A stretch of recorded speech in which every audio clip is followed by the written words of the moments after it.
All right, there we go. What's going on, good kind of people? Covering the latest in all things wrestling, entertainment, and beyond since 2011.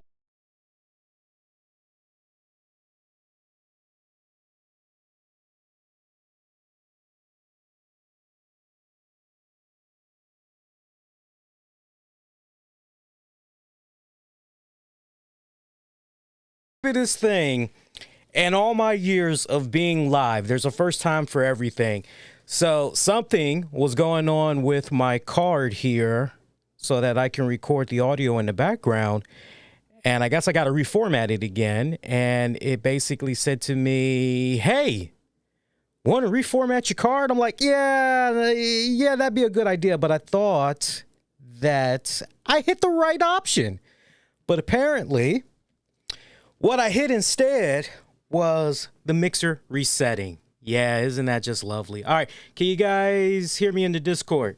Okay, because that was kind of weird what just went down.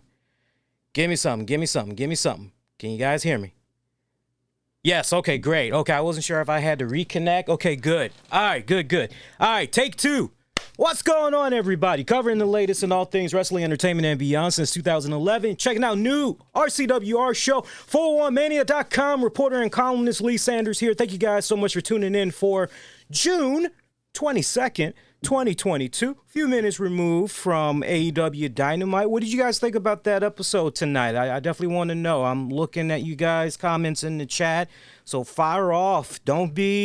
Don't hold back. Be honest about it, man. For me, I thought it was a good episode overall. I think if you are a wrestling fan that appreciates all things wrestling from various promotions, and you have that in the back of your mind as you're getting ready to go into this Forbidden Door pay-per-view and all that, then, this was a pretty good episode. But, if you're kind of the other folks out there that, I don't really care for this cross-promotional thing that's going on.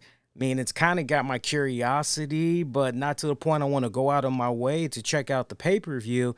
Then you might have only found certain elements of tonight's show to be worthwhile, to the point I wasn't even sure about this. So shout out to you guys, but I had asked in the chat what's going on with the price for the pay-per-view for Forbidden Door, because I didn't even know what was going on with it. And apparently this pay-per-view is going to be anywhere from $50 to $60. Once again, they're going to be doing it through Bleacher Report and all that. I don't know if it's going to be available in the movie theaters just yet, but when you hear that price tag, and of course, there's the 5-finger discount, right? I get that. But to kind of follow up on the Awesome Con panel that Mish, Julian, and myself did, and we touched this very subject, and we even had put the question out there to those that were in attendance, as far as the whole casual fan goes and all that. Just whether you make your rounds and you're checking out what various shows have to say about this whole situation, I think we can all definitely be in agreement that when you hear that this pay-per-view is going to be $50 to $60, okay, and you're looking at how they are bringing in these past couple of weeks these New Japan Pro Wrestling stars and not really giving you true full context on why you should give a damn about these men that are coming before your screen, it's very obvious that the way Tony Khan is approaching AEW, it is all about the hardcore wrestling fan. It is about a particular market that he is trying to cater towards, rather than let me get a hold of that casual viewer. Let me get a hold. And it's not just casual wrestling fan. I've seen, of all the biggest misconceptions that's out there right now, and to a degree, I will say, casual wrestling fan. But, if you're trying to expand your business, you should just be more interested in the casual TV fan in general. It would be no different. Just think about you're driving down the street, or you're riding a bus or whatever, and you're going past a few chains of restaurants, right? There's a strip of restaurants. And maybe you are all about cheeseburgers, or to follow up on what we talked about the other night, maybe all you eat is mac and cheese. Shout out if you get that little hint, right? And so you see one particular establishment and you just know they're going to have that mac and cheese. You just know they're going to have that hamburger, that thing that you like to eat the most. But what about for those times when you want to switch it up? What about for those times when you say, I don't really feel like a burger tonight. I don't really feel like mac and cheese. I kind of feel like some sushi, quite honestly. I want the real deal sushi. Or I feel like some Indian food, okay? So you go out of your way, and it's happened to many of us. I want something new. I don't want the usual. You go out of your way, you check out something new, and as a result of checking out that new thing, hopefully it's a great experience. It makes you, I got to keep coming back. So I agree with everybody saying, okay, casual wrestling fan. And to the question that was asked about, do casual wrestling fans still exist? Yes, they do. We talk about it here on the show all the time. So true story. This isn't long-winded. I'm in and out on this one in about 90 seconds or less. Many times at my job, I will interact with folks that used to be wrestling fans. Perfect example. Some of you guys will remember this story, but one of my coworkers had came up to me and he said this was around the time when Stone Cold Steve Austin, the rumors were running around he was going to be doing his thing at WrestleMania this past year. And my friend came up to me and he said, Lee, because he knew about my podcast and all that, because I told him about it, we're shooting the shit. And he goes, is it true that Steve Austin is coming back? Like he's actually going to fight? And at that point, it wasn't announced yet. And I said to him, not really sure if he's going to be fighting, but it's almost a guarantee he's probably going to be doing something at the pay-per-view. Yeah. Oh, man, that was my guy back in the day. I was a big Stone Cold Steve Austin fan. I'm like, oh, were you? Yeah. So what's going on these days? Whatever happened to that big dude, Brock Lesnar? Is he still in there? Like, yeah, he's actually still fighting. Matter of fact, he was a Universal Champion a couple of times there. He's shooting with Roman Reigns right now. Oh, yeah? Like, it's been pretty good what's been going on. Yeah, the last time I had watched wrestling, let alone the WWE, I watched around that time where Brock Lesnar had faced Goldberg. I'm like, really? Like, you sure about that? It's like, yeah, well, I think that's about it. Yeah. I was like, well, what about The Rock versus Stone Cold Steve Austin one more time? He's like, yeah, I definitely remember that. He's like, but I kind of clocked out after that. But my point, when he heard that Steve Austin was coming out of retirement, he ordered the pay-per-view.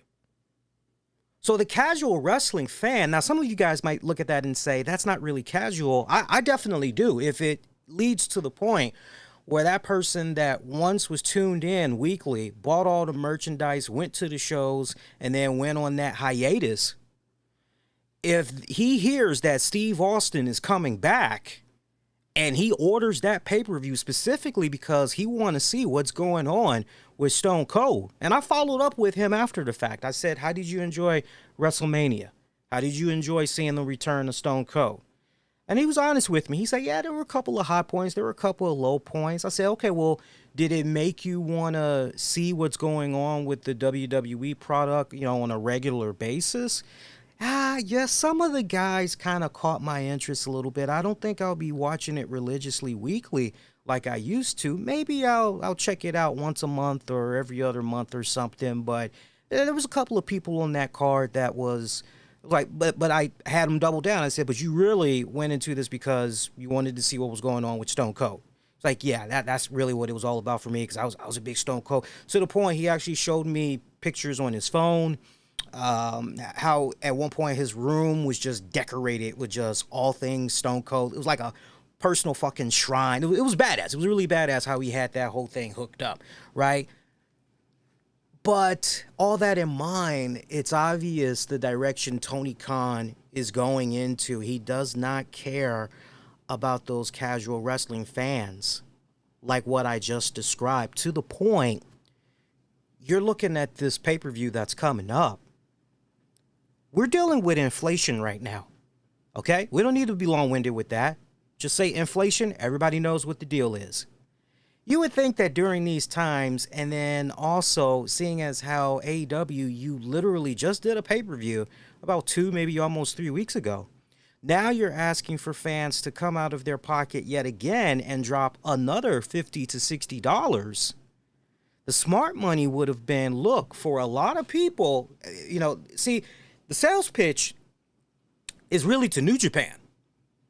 And I'm sure New Japan, hey, just the fact that they're getting the American press, they would definitely be down for it. But the pitch is, look, let's do this in a way where we can get as many eyeballs on the product as possible. We can maybe increase the hell out of our pay-per-view buy rate. Hell, if we can top what we just did with Double or Nothing, that's even better. Let's cut this price in half, man. Let's go ahead, let's do it. Let's cut it in half. Also to the point, if you have a New Japan, now I'm a little bit rusty on this one, so I'll have to rely on you guys that have your New Japan Pro Wrestling subscriptions. But for those of you that are still subscribed to New Japan World, do you, when it comes to the pay-per-views, do you guys get to watch that as part of your New Japan subscription, or no, you have to pay a separate fee for your pay-per-view, or do you get some type of a discount because you're with New Japan World? Sound off and let me know how that's going for you guys, be it you're listening live or on demand. But I really feel in my heart of hearts they should have cut the price in half for this, because that's just very, you guys would have to admit, even if you are financially good, for $50 to $60 pay-per-view a fucking pop, and then you got to follow up 2 to 3 weeks later, and you're expected to drop that again as you're getting ready to go into the 4th of July holiday and everything.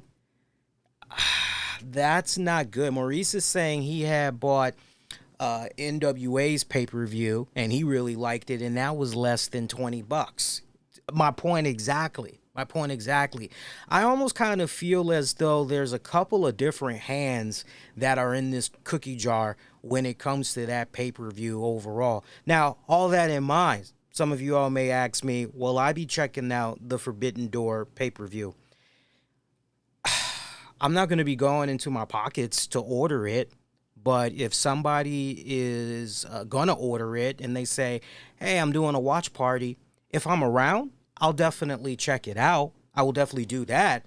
Because I like some of the names that's actually going to be participating on this card. Tanahashi, I've been a fan of Tanahashi's for years. I've also been a fan of Okada's for years. By the way, you guys hit it dead on the fucking nail in the chat earlier tonight when you were comparing how Christian Cage, all that fucking mic time that he had tonight, and then the little amount of time that we had saw, what was it? I think one of you guys had mentioned Red Velvet. And then you're looking at just the brief little bit of time that Okada was doing his thing. Okada didn't even talk. Not that Okada needs to talk, but you're looking at just these past several weeks, how Okada has been brought in, how Tanahashi has been brought in.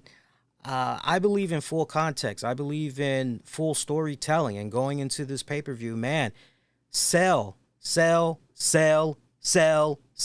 Always be selling. Tell the people at home. Pretend that there are some folks out there that don't know. Just for full context, why they need to give a damn about this big cockstrong looking dude, Tanahashi, on their screen. Why they need to give a damn about Okada. Don't just throw a couple of nice little bullet points out there that sound pretty good for about 10, 15 seconds. No, actually fucking reel it in. You can pretty much do it for everybody else. You can't do it for your New Japan guys. So, there's some, we all definitely be in agreement. There's definitely been some hit and misses with the way Khan and crew have been going about this pay-per-view, but without a shadow of doubt, the card is definitely going to be good. I'm looking forward to it. Like I said, and much like what Eddie just said, he said he's got his cousin. Actually, hang on, the chat just moved there. He said if he has his cousin's husband showing it, he's showing up, that is, he's definitely going to be ordering it. Otherwise, he's just pretty much going to be chilling and probably, like most people, just hear about the results and all that. So they got 10 matches that's on the pay-per-view. Yeah, you know that's going to probably, and it's a New Japan card, you know that's going to probably be a long pay-per-view. We'll talk about that card in just a hot little bit. We'll go over it. I don't know if we'll necessarily go over predictions as well, but we'll definitely preview that whole fucking card. But yeah, we're going to be in for a bumpy ride this weekend for those of us that's going to be checking it out. Of course, Dynamite beginning with I won't say it's a bombshell, but it was definitely some disappointing news as Bryan Danielson kicked things off being interviewed by Tony Schiavone and basically revealed that he's not going to be able to participate in matches at Forbidden Door, and he's not going to be able to participate in Blood and Guts. So it would appear as though that combined with any future matches he might have been booked for AEW television, all of that is now in the tank. And, you know, you could pretty much read in between the lines on what Danielson was pretty much telling us earlier tonight as far as why he isn't going to be doing any of these matches. And for those that maybe missed it, you couldn't really understand what was going on there. Basically, Danielson has been pulled for concussion protocol.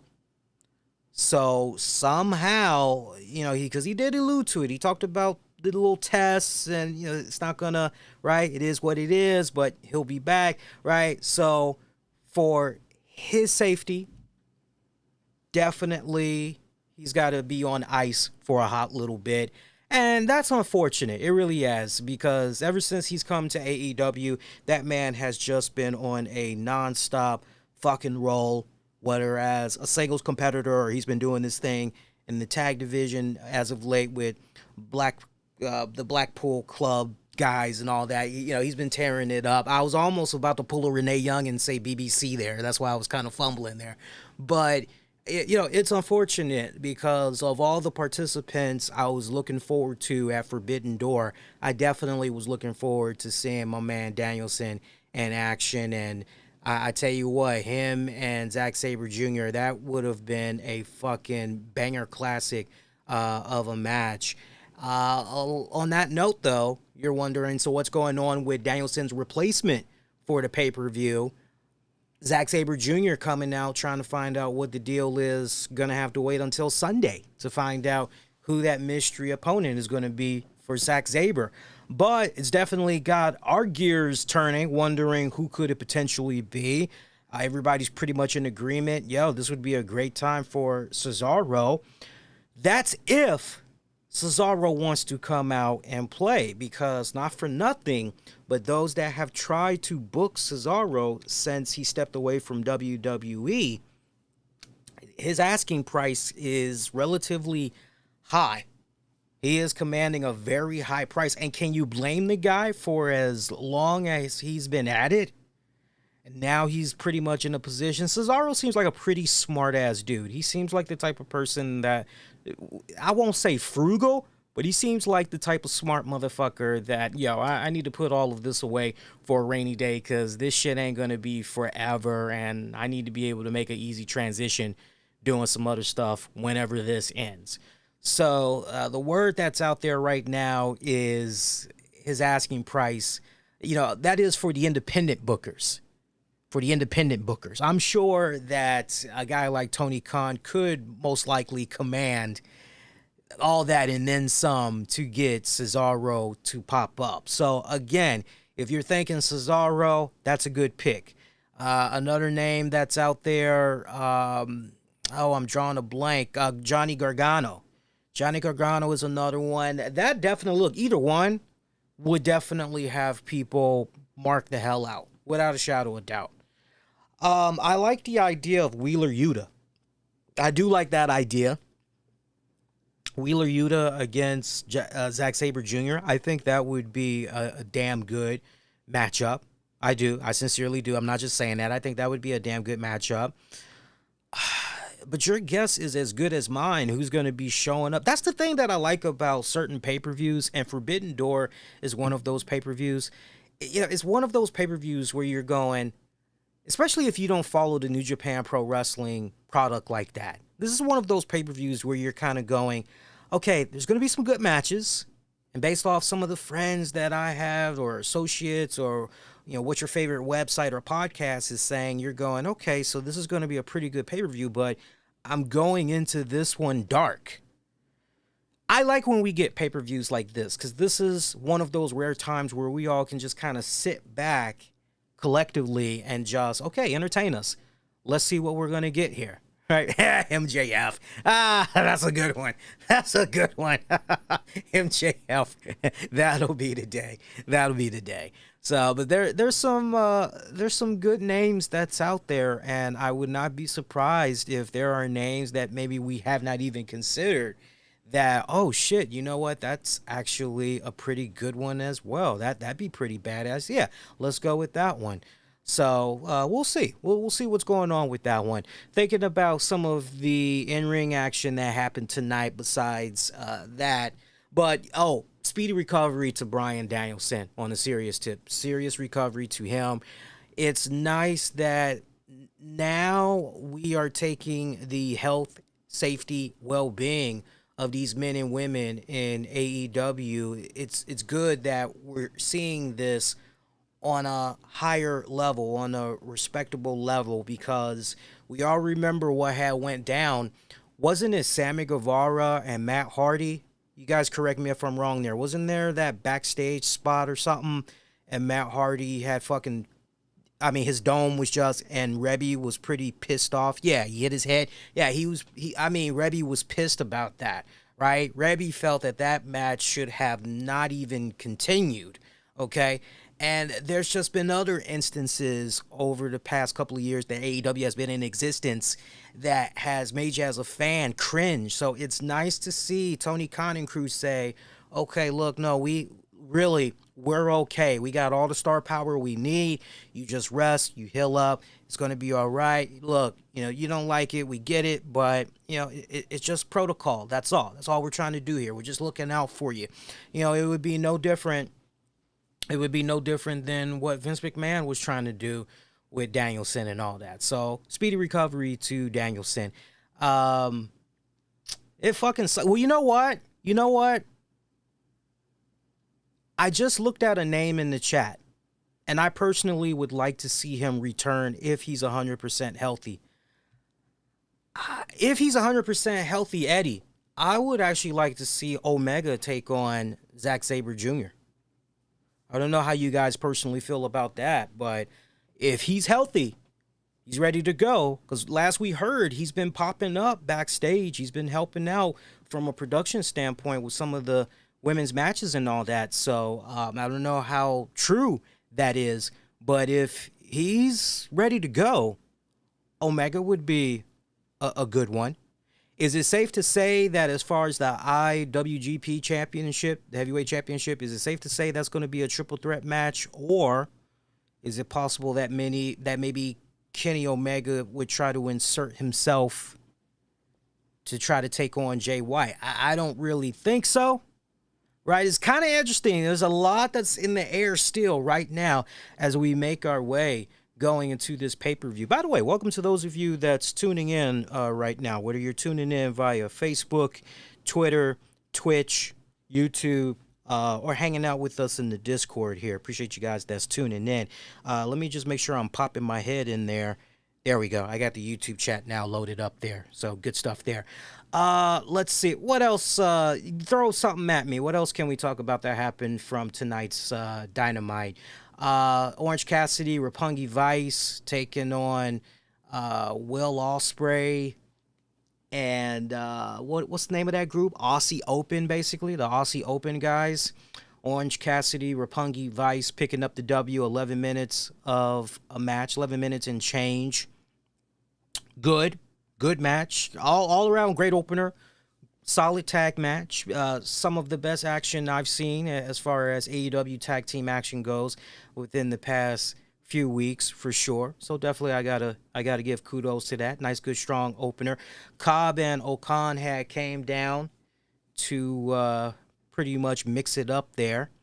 United Empire hop on in the apron. They're pretty much looking to attack. But FTR is there. They enter the ring to stand side by side there with Trent, Orange, and Rocky. Meanwhile, we had a little talking segment that went down between Sanjay Dutt, Jay Lethal, who I'm surprised, by the way, did not make appearances at the Slammiversary pay-per-view from over the weekend. I did check out Slammiversary as promised, with the exception of the main event match. I'll give you guys my thoughts about Slammiversary in a hot little bit. Not a full-blown recap review, but just the overall bullet points of that. And for those of you that maybe didn't see Slammiversary, you're wondering if you should go out of your way, check it out. Stick around. You'll definitely like probably what I have to say in regards to that. A little bit of a hint right there. But yeah, Lethal pretty much taking his jabs there at Samoa Joe. Yeah, this is pretty much a continuation of this. Look, I'm down for Samoa Joe, Jay Lethal. I mean, that shit right there. Just give me those two. I really could care less about the other participants that's playing side fiddle to this, quite honestly. But Lethal, Joe, that should be a damn good matchup there. Christian Cage in the ring, being interviewed by Tony Schiavone, demanding answers on Christian Cage, turning his back there, betraying Jurassic Express, attacking Jungle Boy and everything. Cage says that he could stand there all night until the fans shut up and all that, but he knows that the fans aren't smart like that, so he's pretty much just gonna tell them to shut their damn mouth. From there, he went on to say he didn't think that he was going to let Jungle Boy eliminate him last year and get away with that, do you? They're like, so it's nice how, the plot thickens. We went all the way back to this particular moment. And apparently this man has just been choosing the right time and place to... Okay, all right. There's a couple of holes in that, but I'll join along. I'll ride this out with you guys for a little bit. Okay, sure. Also, what was more bothersome than that was the reaction of all of the fans that were in attendance when Christian Cage had got eliminated, as he proclaimed himself to be a legend in the business and that he deserves more respect than to be cheered when he gets eliminated.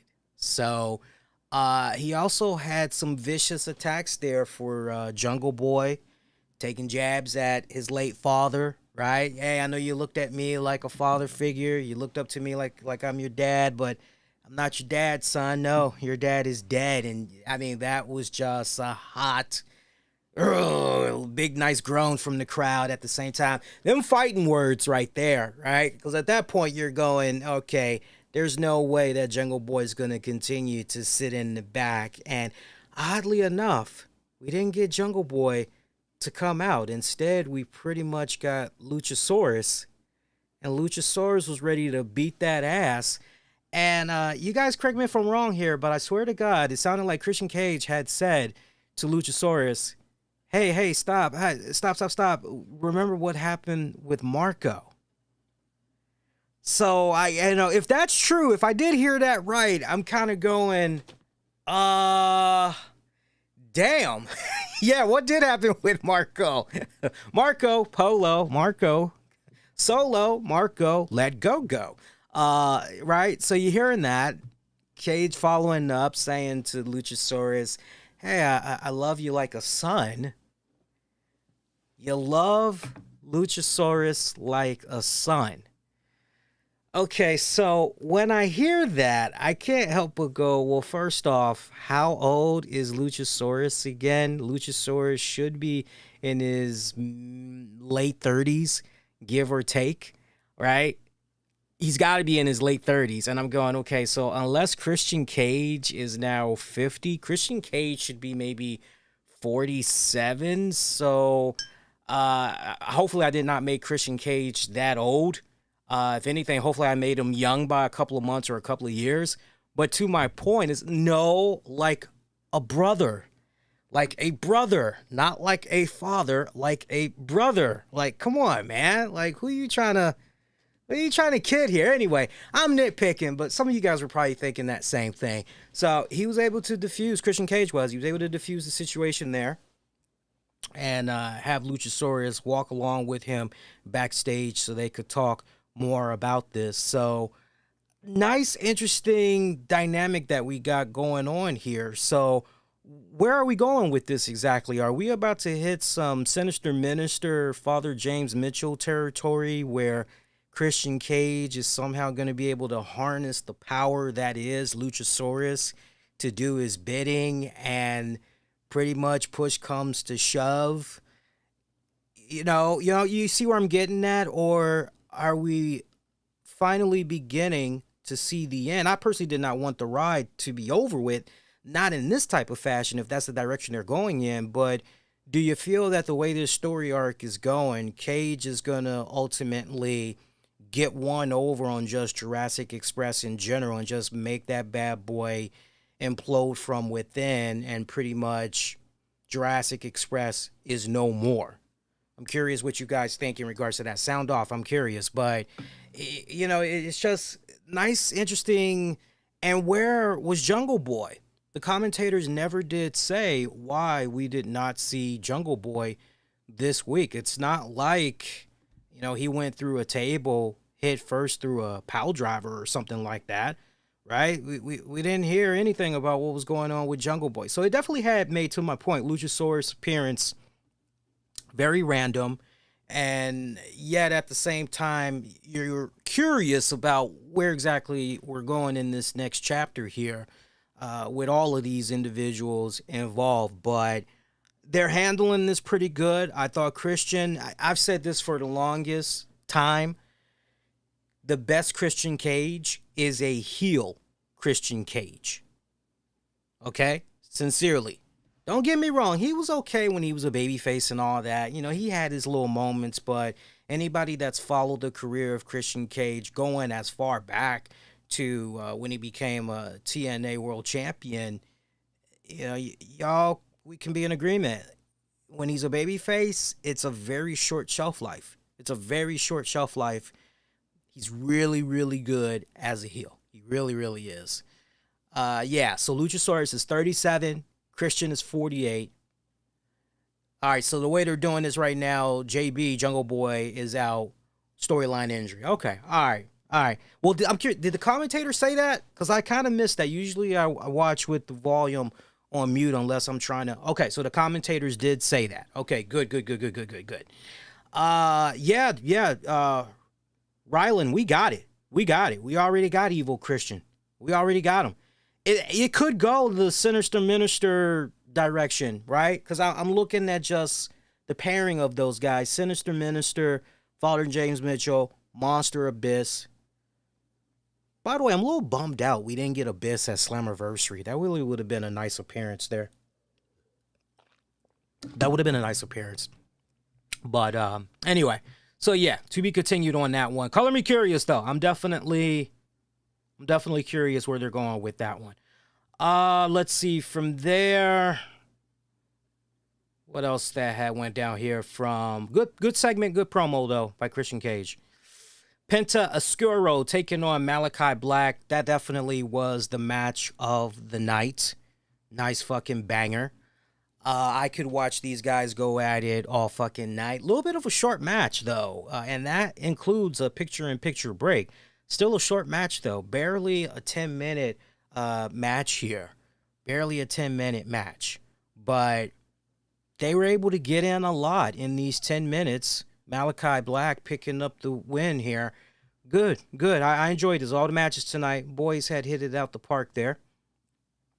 Pac ended up coming down there, checking in on his partner and everything. Miro had appeared on the screen, wondering if this Atlantic Championship is the title that is for him. That's basically being presented to him by his God as a token of penance, if you will, as he talks about walking through the forbidden door, dragging all the bastards and pagans with him, and he will redeem them all. And he warns everyone that this Sunday, when he sends them to meet their maker, tell that coward the Redeemer wants to talk.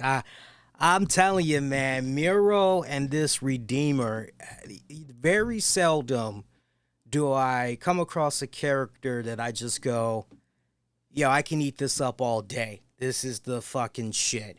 And what Miro has been doing as the Redeemer, his shit has been money. his shit has been money. The vignettes, the promos, the well-pre-produced promos, it has been badass. Everything has just, he really is the redeemer. He really is, because you just think about when he first came to AEW. It's so amazing. It's like night and day. You're going, what the fuck is this dude doing? Remember that? Remember that Miro that showed up in AEW? It was basically Gamer Miro. Okay? It was the Gamer Miro. One that was just kicking back and like, look, save that for your Twitch streams. No, we want to see the guy that's going out there and he's just destroying motherfuckers left and right and everything. As far as overall well put together character in AEW, the best fucking character inside and out, checks all the boxes, I gotta go with Miro. Probably the only thing you could say negative about Miro, if you want to put an asterisk by Miro, it would be when he's healthy, because we know he's had a couple of, and it's understandable, right? Accidents, injuries, they will happen and everything. But other than that, for me personally, he checks off all the fucking boxes. And I'm going to make a bold prediction. If my man Miro can stay fucking healthy before summer of 2023, I can see him being an AEW World Heavyweight Champion. If he can stay healthy. Remember what I said. You heard that here first. If he can stay healthy before summer of 2023. So, to my point, if we're here next year and Miro still hasn't become an AEW World Heavyweight Champion, and he's been healthy the entire time, we kind of all got to scratch our heads and go, what's going on there? Why haven't they elevated Miro to that respected level? What's up? So, more on that to be continued. Silas Young, got to show some love there to ROH alumni, a journeyman there, and Silas Young. I've been a fan of his work off and on for about 5 years now. We actually follow each other on Twitter. Good dude. I don't know if Kevin is still around, Kevin Milwaukee, but me and Kevin were kind of going back and forth a little bit there when we were seeing Silas in action. And the thing that I love most about Silas Young, unlike some wrestling personalities, as far as their social media game goes, you all been there, you done that, you know how it is. You'll get some wrestling celebrities, some wrestling athletes, they will put their shit out there on social media. You'll interact. There's no like, there's no favorite, there's no reply back. It's just pretty much me. But Silas Young is one of those few cats that will actually constantly interact with his fan base. He's all around good dude, and to Kevin's point, you get an opportunity to chat with him in person and all that. Pretty much what you kind of gather online about him is pretty much same thing that you get when you see the guy in person. So for me to see Silas Young make his AEW debut tonight, I was definitely over the moon. I knew this was going to be a losing effort for Silas, though, because he was taking on Hangman Adam Page. I knew it was going to be a losing effort, but I also knew at the same time that this is Silas Young. He's not going to be made to look like no fucking bum. This ain't going to be no squash match. This is going to be a pretty competitive match. And I love the fact that they had Adam Cole sitting out there at ringside as he's watching all of this go down, as the commentators are very quick to point out how Silas Young, Hangman Page, nice back and forth rivalry that was going on in ROH. One of those feuds had involved the ROH TV championship, if I remember hearing that correctly. So I wasn't watching around that particular time when that was going down there. Sadly, I didn't see any of their feuds because, depending on when it was exactly, I know I was in and out on ROH as far as tuning in and all that. But a nice showing for Silas. 8 minutes and change. Hangman Page picking up the W there. Adam Cole pretty much still thinking that it's going to be him that's going to be facing Switchblade Jay White for the IWGP Heavyweight Championship at the Forbidden Door pay-per-view and everything. This pretty much made Jay White come out, letting both guys know it's not going to be them, contrary to what they're thinking. It's not going to be them. We saw Paige. I'm trying to think who attacked who. I don't know if it was Jay that attacked Hangman first or what, but we saw this brawl that went down. One point, Paige is down on the ground. Jay White is getting ready to do something to the Hangman, but then he looks behind himself and sees that Adam Cole is right there with the title. He's thinking maybe he was getting ready to get hit by it. And Cole says to him, no, I want you to pick him up so we can continue beating his ass. But wait, coming to the rescue, the Rainmaker, Okada. Okada coming out there. Nice little moment there, man. Nice little moment. Okada helping Hangman Page balance the odds and everything. Your guess is as good as mine what's going on here. So is it going to be a fatal four-way? Is it going to be a tag team match? What exactly are we doing going into Sunday's pay-per-view here? There's a lot that's still in the air. So hopefully, to my point, by the time we get to, Friday's Rampage, hopefully there's going to be a lot more addressed. Because, this is pretty much going to be it. You got Rampage, and that's it. So Rampage is pretty much your last pitch for people. You need to check out Forbidden Door, because so hopefully we'll know what's going on by then. I would like to believe that there's probably going to be some social media announcements and all that leading up to Friday's Rampage. So we'll see. We'll wait and see how that all goes down. Jade Cargill, Red Velvet and crew, they're pretty much talking about how they're looking for people to be new baddies. You want to get their attention, holler at them on the Twitter, all that good stuff. I won't go through the whole spiel because most of you guys got your social media game. You already know what that's all about already. But that had pretty much set up Athena and Chris Statlander later on to mock what was going on with the baddies. And yeah. Although, as quirky as it was funny seeing Athena and Statlander do their nice little cosplay versions of Jade Cargill and them. I did like that. It did make me chuckle a little bit. Marina Shafir taking on Toni Storm. Toni Storm picking up the dub here, 7 minutes and change. Look, I love Marina Shafir. I do. She's very easy on the eyes, but is also a badass at the same time. It sucks. It really sucks because Lord only knows if WWE would have continued to be more patient with her, where her game could have ended up, right? You got some people, they learn at a rather slow rate, a much slower rate than others, and adapt accordingly. And you got those, it's the opposite. But I say all that because as much as I am appreciative of the work of Marina Shafir, she still has a lot of work ahead of her. I hate to say this, but maybe it would kind of be a good idea if she remained off AEW main television for just a little bit and let her continue to iron out the kinks more on the YouTube shows, because the past couple of times now I've seen her on TV, her shit looks very clunky. Her shit looks very slightly disorganized. Her shit comes off not fluid. Just pay attention next time. Now that I've said that, you're really not paying attention. Just really, you don't need to pause, play, pause, slow-mo. You don't need, just really watch her footwork and all that, her pacing, watch all that, her grappling and all that.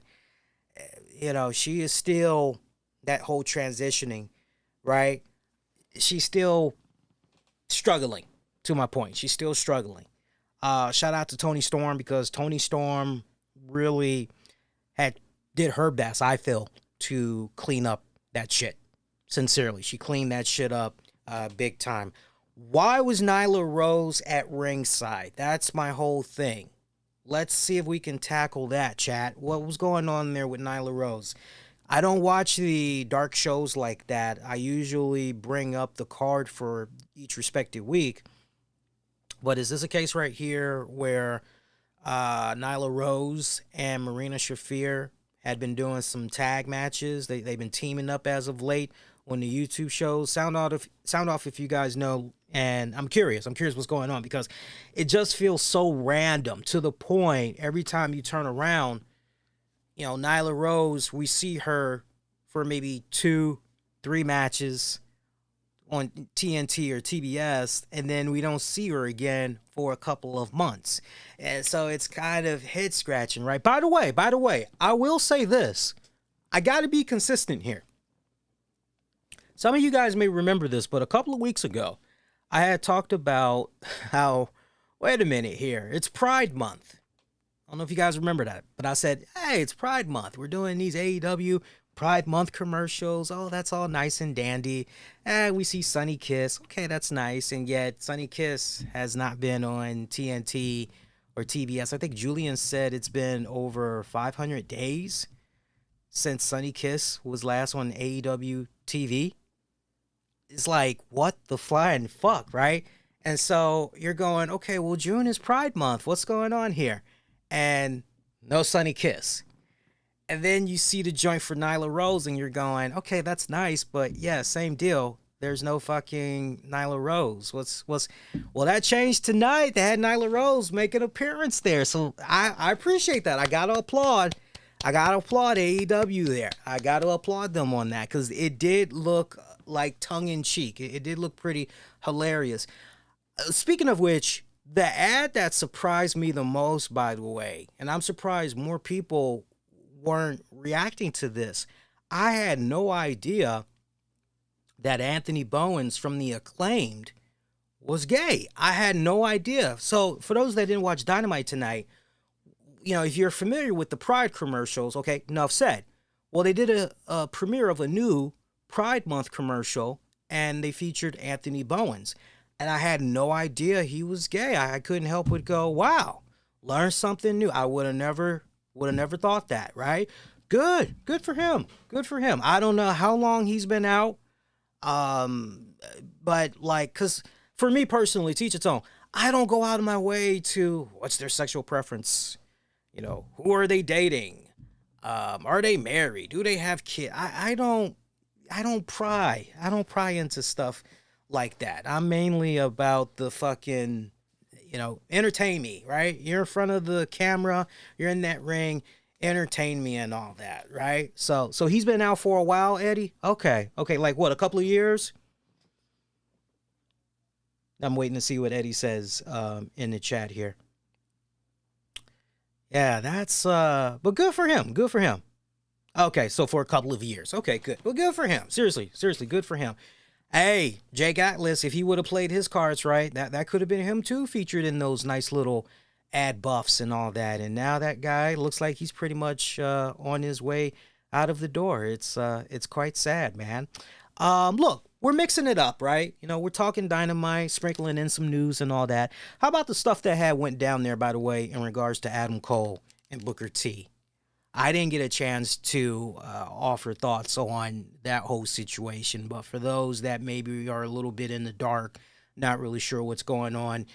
So basically, Booker T got blasted by the internet, and it was ultimately a solid, poor game of clickbaiting at its finest. But Booker T, and look, I've checked out Booker T's podcasts off and on for a couple of years now. If there is a particular take I want to hear, you know, depending on the topic, sometimes I will go, well, I wonder what Booker has to say in regards to this. I wonder what Cornette has to say. I wonder what Bischoff thinks about, right? Those are usually my go-to guys. Shout out to William Regal, by the way. I did happen to check out the first couple of episodes of his new podcast with my friend Matt Coon, and they're doing a good job. They're doing a damn good job. If you guys haven't listened to William Regal's podcast yet, make sure you check that out. But, you know, Booker T, he pretty much said in a nutshell on a recent podcast that he wanted to see some more muscle on Adam Cole, right? His whole thing, the boy need to put some meat on them bones. Scared they can sucker, right? I mean, you're like, okay, all right, cool. And those comments alone had him getting significant backlash from pretty much everybody on social media and everything. Even Adam Cole had some shit to say to Booker T. He sent some shit his way. I'm trying to see if I could pull up the exact quote from Adam Cole. I'm looking here. I'm looking to see if I can pull it here. No, I think I might need you guys' help because I thought I had the quote from Adam Cole, but I'm not. Hang on. Yeah, I'm not seeing it. So if you guys can help me pull up the exact quote, I'd appreciate that. But anyway, Cole responded to Booker T and everything.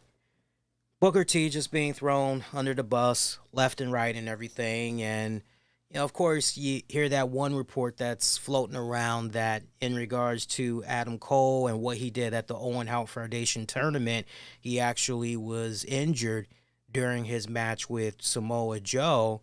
And as a result of that, it's pretty much been a case where even if he did want to work out, if he did want to put on some mass, he's not going to be able to do it right now because of the type of injury that he sustained.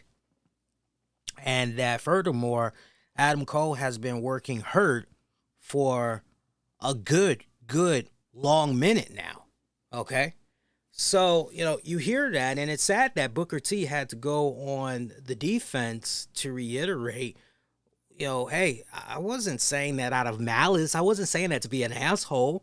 No, I was just simply, look, when it's all said and done, I've had my eye on Adam Cole for some years now. I'm not going to say that me and him are friends, but we definitely are friendly with each other. And I had a conversation with him before he even came to WWE, and I said to him, you're gonna definitely make it to WWE. You're definitely gonna get there. You just wait and see.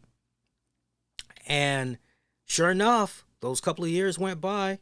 Booker T's backstage, runs into Adam Cole, gives him dab, gives him some love. He says, well, I tell you, I told you were going to make it here to WWE just off of your talent alone. Don't listen to what anybody else says to you. Remember those were the words I had said to you, and now look at you, right? So Hangman Page did say something. All right, let's see what Hangman had said. So Hangman Page, not Adam Cole, but Hangman Page did say something to Booker. I just hope that when I'm old and retired, I don't lower myself to some shit-ass podcast where I trash the younger generation that's chasing the same fortune wrestling has afforded me. And again, it's very unfortunate because I bet you that most of these people, this is the day and age that we're in right now. Most people are reactionary. Think about that for a second. Most people are reactionary. You're going to allow yourself the first emotion that comes into mind to go down. But before you indulge in that first reaction, you've got to pump the brakes and you got to go, okay, is there, first of all, a couple of different angles I can look at this? And then furthermore, I think this is a case I need full context. I really want to make sure I'm understanding what's going on here before I comment on this, okay? I bet you the Hangman Pages, the Adam Coles, the insert whatever name, I bet you these guys did not go out of their way to see the entire segment from the moment that Booker T started bringing up Adam Cole to, the boy's got to put some more mass on him, man. He's got to get some size there, okay? It's interesting. We're in a climate right now where we try to please everybody, but you really shouldn't try to please everybody, because that's just going to be an endless cycle, first of all. And furthermore, you truly are not going to be able to please every single body. Not to mention, when you go into that position where you try to please every single fucking body, you're sacrificing, to a degree, your own integrity. Think about that. And that's the truth. It would be no different than, and this isn't taking any personal shots at anybody, so I don't need anybody to say, shots fired! Oh my God! Shots fired! Podcast war! I don't need anybody to, go in that direction. But it would be no different than, look, do you want to keep putting over this particular promotion because they give you freebies? Do you want to keep saying nice things about this promotion in order to continue to get freebies, nice hand job under the table? Because you're trying to ultimately please them, and because you're getting the freebies, just the domino effect of that? Or would you rather continue to, nah, man, I want to be able, unchained. I want to be able to, no strings attached. I want to be able to fucking call it as I fucking see it. I don't give a damn whether somebody likes me or not. One thing you're definitely going to be able to always say about me is, well, at least I'm fucking honest. Right? I mean, sincerely. Renee Paquette. Body shaming is the absolute shits. What the fuck is happening right now? Totally thought we were moving past talking about people like this. While the focus is normally on women, I've had many men talk to me about body dysmorphia. Piss up a rope. Yeah. That just, let me pause right there. Poor Slave. Slave said, turns out my mic only works when I have it on the mobile and not when I have it on the desktop. Damn you, Dollar General earbuds.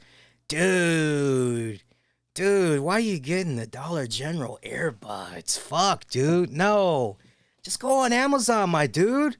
Go on Amazon and you could get you some really nice cans or whatever you prefer for like $40 to $50, my man. Jesus.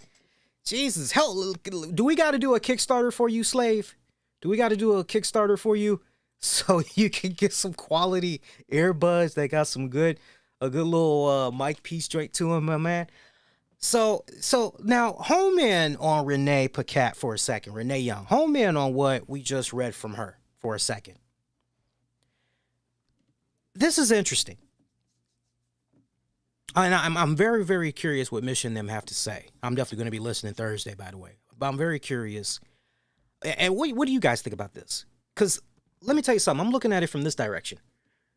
Renee, you worked for how many months alongside Booker T? So I would have liked to believe that during that time, you were working with Booker T on WWE. What was it called? Backstage? I would like to believe that you all had built a pretty good rapport with each other, that you all were, friends, right? But putting a comment out there like that says to me, her and Booker T, all right, so maybe this was just a case where she just showed up, she did whatever was asked of her to do. All right, check cleared. Okay, great. See y'all next week. That's the impression that I have, because let me tell you something. Even if it's not a personal relationship, even if it's just a business relationship, but every single time you've done business with that person, everything has been on point every single fucking time. You've had no issues. I don't know about you guys, but if I hear about something negatively about somebody that I was doing good business with, be it for 6, 7 months, whatever, I'm working with that person behind the scenes and then in front of the cameras or whatever, I'm probably most likely going to slide into their DMs and go, dude, did you actually say that? What the hell's going on here? What's going on here? Because anybody that truly means well and goes, nah, Booker, nah, he don't, nah, there's more to this story. To the point, hey, I understand exactly, where Booker is coming from and all that, but you know what? Booker is entitled to his own opinion. However, at the end of the day, if Cole is happy, that's all that matters. We all can make whatever suggestions we want to make, but if he's happy at the end of the day with what he sees in the mirror, then good for him, and we should leave him the fuck alone. Let's focus more about what's happening with him in the ring than, right? Then I could respect that. Lightning, notice how they didn't debunk or counter argue what Booker said. Heyman Page and Renee both went for the petty insults. Yeah, they did. They did fucking go in there and went for the insults. And it's quite sad. I mean, look, y'all saw the panel. Y'all saw the Awesome Con panel that Miss Julia and I did. And, hey, nice little sound bites, nice jokes. By the way, when we were starting to crack on, I don't think none of us had mentioned this on our shows respectfully. So you're probably hearing this for the first time. But I remember when we started cracking on Adam Cole, Britt Baker, and asked Miss and Julian about this. But there was a couple that was pretty much sitting in the front row over towards what would be our respected left.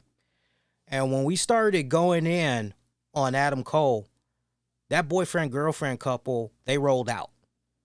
And I think at that point, it was maybe about 20 minutes into the show. And they rolled the fuck out, okay? But we weren't saying what we were saying out of malice, much like you all. You all don't say what you say about Adam Cole, or you're not saying that out of malice. You guys are literally saying, hey, yo, I've seen what you guys have been saying these past several weeks. Yo, is Adam Cole okay? Yo, I remember watching this dude when he was in NXT, and he was a lot bigger than what's going on with him now in AEW. What's going on with the man? Is he sick or something? What's the deal?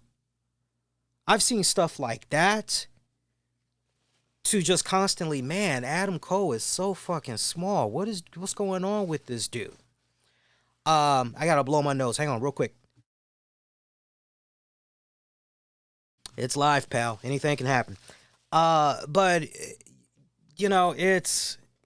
I am concerned, and if it's a case where the injuries have really just been piling up, and as much as he would maybe like to lift weights or whatever, pick up some mass, he can't right now. To that, I just can't help but say, well, goddamn, if the brother is working that hurt, can we just go ahead and pull him from TV and pay-per-views for the next little bit? Give him maybe 6 months to recharge and do what he needs to do to get himself in good health. That's my whole deal. If it's really that fucking serious. Seriously. Because everybody knows in real life, your regular 9-to-5 job, you get injured. As much as you want to probably say, well, I got to keep working. My family and I, we need the money. This inflation that's going on right now, we really need the fucking money, man. What else am I supposed to do? I got to keep working. Depending on the severity of that injury, whether you like it or not, your employer is probably going to be like, yeah, no, you can't come back until you have a doctor's note. Right? You can't come back until you have a doctor's note. Look at that. That's a perfect example. Lightning just posted a picture of Adam Cole facing Malachi Black from NXT TakeOver Philadelphia from 2018. And look, I know that there was a more bulkier build of Adam Cole from his ROH days, okay? I'm not dare saying he's got to get that build back. I'm not saying that. I'm not going to tell anybody what they need to do with their physique, first of all. You're never gonna hear me now. See, that's where me and Booker T, and I'm not, for those fucking guys that want to be a dick, I'm not putting myself on the same level of Booker T. I'm just saying where I agree with Booker T, but then here's where I jump off from where Booker. The direction I would have gone is everything I said about, hey, as long as you're happy, da da da. But reports are true that you've been working injured for a good minute. It's time for you to go recharge your batteries and all that. But you look at this image from Adam Cole from 2018. If that was the Adam Cole that showed up in AEW, I'm totally down. I'm all right with that. But he was much smaller when he came into AEW and all that, That's a good question. What's going on with that image there, Jack? Where's that from? Where is that from exactly? Because that looks like a vintage Adam Cole pick right there. That build's kind of good too. Well, what's the era? Oh, that's Steve Corino Jr. Y'all are tripping, man. Y'all are wilding out. But nobody was trying to go with the whole body shaming and all that other fucking shit. It's just these keyboard warriors, man. It's just fucking. I look at this shit sometimes. I scratch my head, and I just go, God, instant clickbait at its finest. Sincerely, as long as the guy is happy, he's okay with where his build is and everything, Look, if that was me personally, though, to each its own. But just speaking as a man, if I got two eyeballs and they working and I'm on social media and I'm seeing people constantly say which one's Adam Cole and which one's Britt Baker again because they look like fucking twin sisters, only one has facial hair, I'm probably going to look at that and say, maybe it's time I try to do a little something here. Maybe I've lost a little too much muscle mass. Let me see if I can try to, right? But do you, right? What do I know? I'm just a guy that at one point, I used to religiously follow good health, nutrition, and all that. I've been there, done that. Fuck, I've got a torn disc. My weightlifting days and all that had stopped like cold dead in its tracks once I had got a torn disc. And I remember when I had got it, I was in my late 20s, but I wasn't officially diagnosed with that torn disc for a handful of years. I wasn't officially diagnosed until 32. And my doctor was like, when he pulled up my MRI and all that, he's like, you got a tear. He's like, huh? He's like, yeah, you got a tear. Like, what the hell you be doing? I told him, work out, look, like, yeah, like, you're going to have to either stop that altogether and just start doing some cardio stuff or drastically, whatever you're lifting, like, no. So bad for me, I actually had to get a steroid injection in the needle. My God, the needle was so fucking long. But knock on wood, my back has been okay ever since. Although if you were tuning in the other night, something weird was going on with my tailbone. My tailbone is good now. We put some icy hot on that bitch.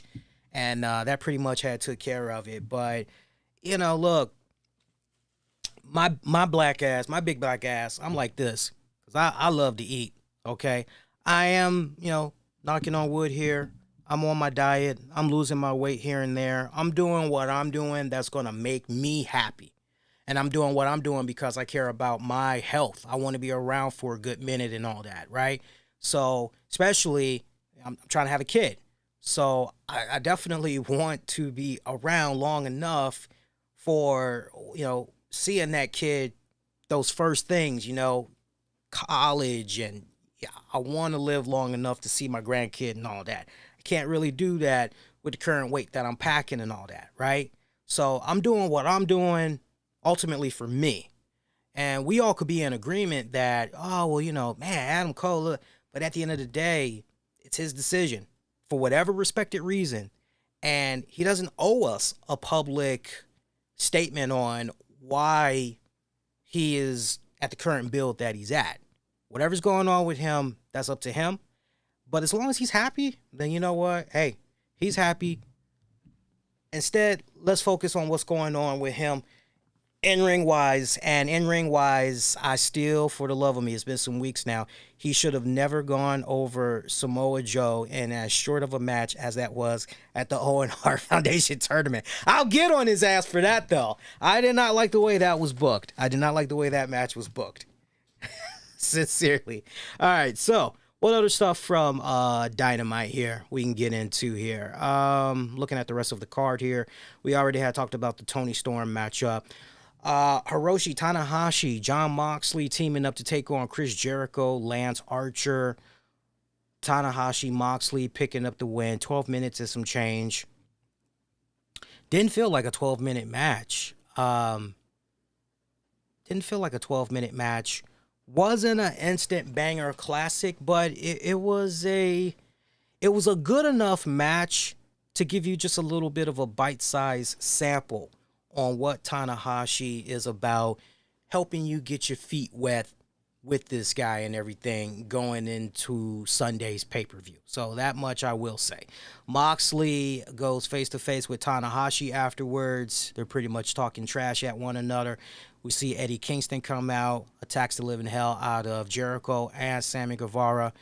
Wheeler Yuta comes out, even up the odds. Eddie tosses a chair to the face of Sammy. Suzuki comes out. He's grinning from ear to ear. Yuta attacks. That's where he fucked up. He pretty much gets his ass handed to him. Moxley, Tanahashi, they're not removing eyes from one another. Rest of the Jericho Appreciation Society, they pretty much are out there to attack. Suzuki's smacking Wheeler around. Gets him pretty good. Santana Ortiz, they come to the scene.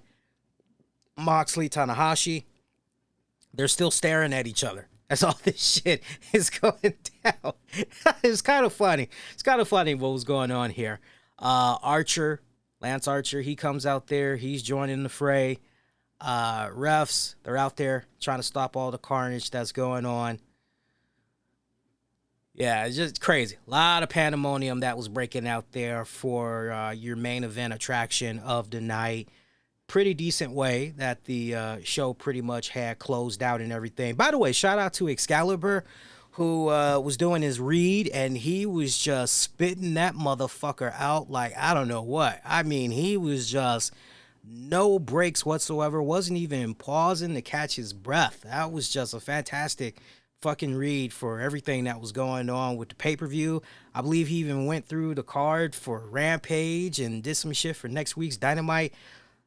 That is just, you know, they could delegate some of that shit, but I guess Shivani and JR, they're like, we ain't reading that shit, man. We're already here. Call the action. All right. I wouldn't be surprised if that's what was going on with those guys. Like, nah, we're good. We're good.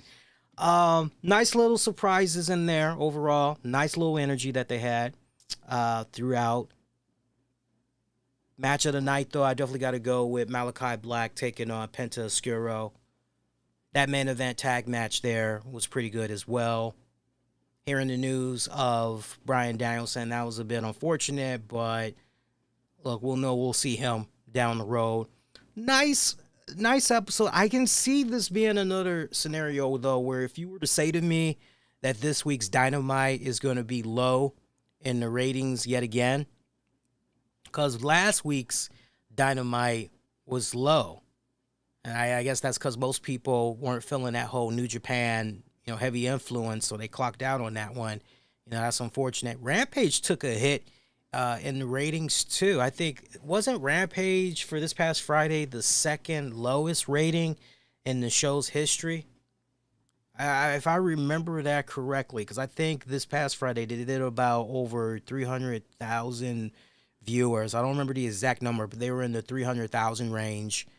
Yeah, I think that was like their second lowest rated episode. So it's going to be interesting to see if this Wednesday's show had rebounded or if the fans pretty much, after the first hour, they kind of clocked out on this one. So we got that Forbidden card that's going to be coming up. I'm actually looking at the pay-per-view card right now.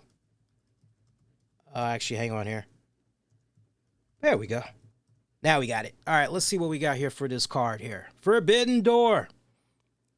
We already went over the pricing of that card, too. Hang on here. Ah, that's weird. The card's not...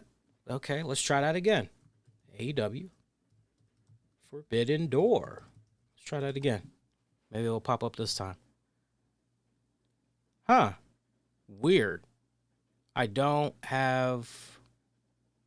Hang on. Nope. Nope. That's an Indonesian film. What the fuck? Seriously? We're going into Sunday in a couple of days and we still don't have an official Wikipedia for the pay-per-view? That's not right. That can't be right. All right, let's see if this is updated here. I'm looking at something. You guys said 10 matches, right? 1, 2, 3, 4, 5, 6. Huh. I've got 6 matches. Hang on. 1, 2, 3, 4, 5, 6. I've got... That can't be the updated card. Anybody got a link for the updated card in the chat? Hook a brother up. Oh, type in... Okay, give me a second. Eddie's helping me out here. All right, let's see. And boom. Copy that. And let's see what happens here. This should do it. If it doesn't, I'm going to be very disappointed.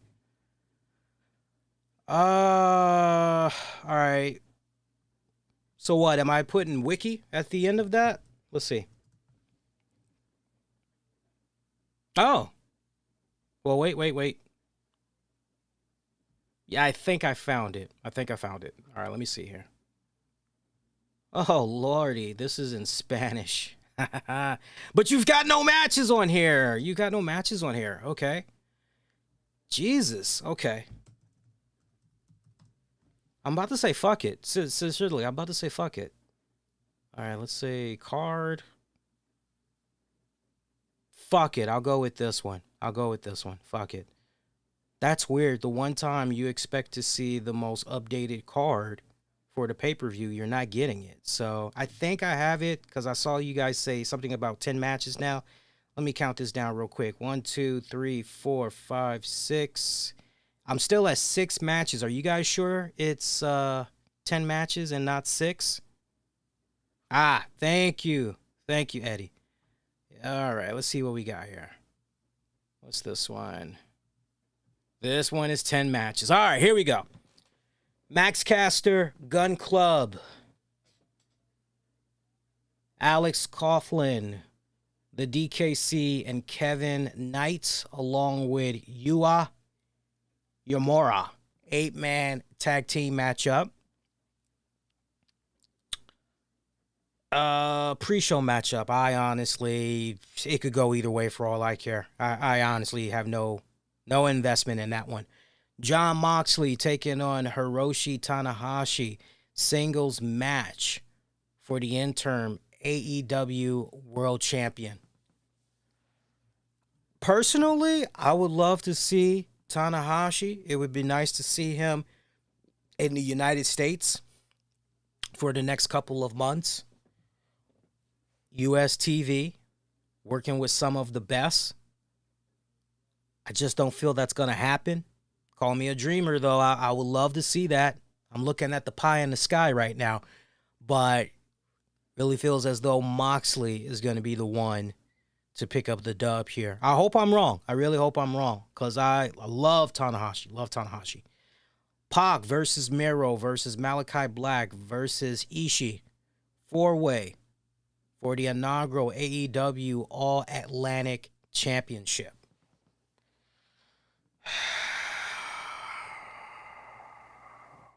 Jesus. This screams Miro. It screams Miro. I got to go with Miro. I've got to go with Miro. Why do I feel like Ishii could probably go over on this one as well? It's a toss-up. It's between Miro and Ishii, but if you're going to point a gun in my head and make me choose, you're going to force me to choose, I'm going to go with Miro. Les Sex Gods, Chris Jericho, Sammy Guevara, and Minoru Suzuki take on Eddie Kingston, Wheeler Yuta, Shota Umino, 6-man tag match. Uh, this feels like, oh, man. I'm going to go with Eddie Kingston's team on this one because I'm going back to what all went about at fucking Double or Nothing. And it would be nice to fucking have Eddie Kingston and them pick up a little bit of steam as they get ready to go into Blood and Guts.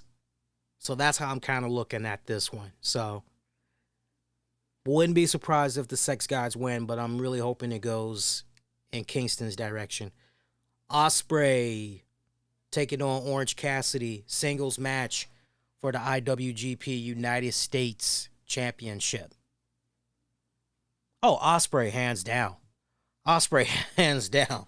I'm not going up against, Ospreay, hands down. Thunder Rosa defends the AEW Women's Championship against Toni Storm. Tony's been on a roll. I'll definitely give her that. I don't see the title changing hands, though. I do not see it just yet. Not just yet. Rosa, hands down. FTR taking on United Empire's Great O'Khan and Jeff Cobb against Roppongi Vice. 3-way dance, winner-take-all match for the ROH and IWGP tag titles.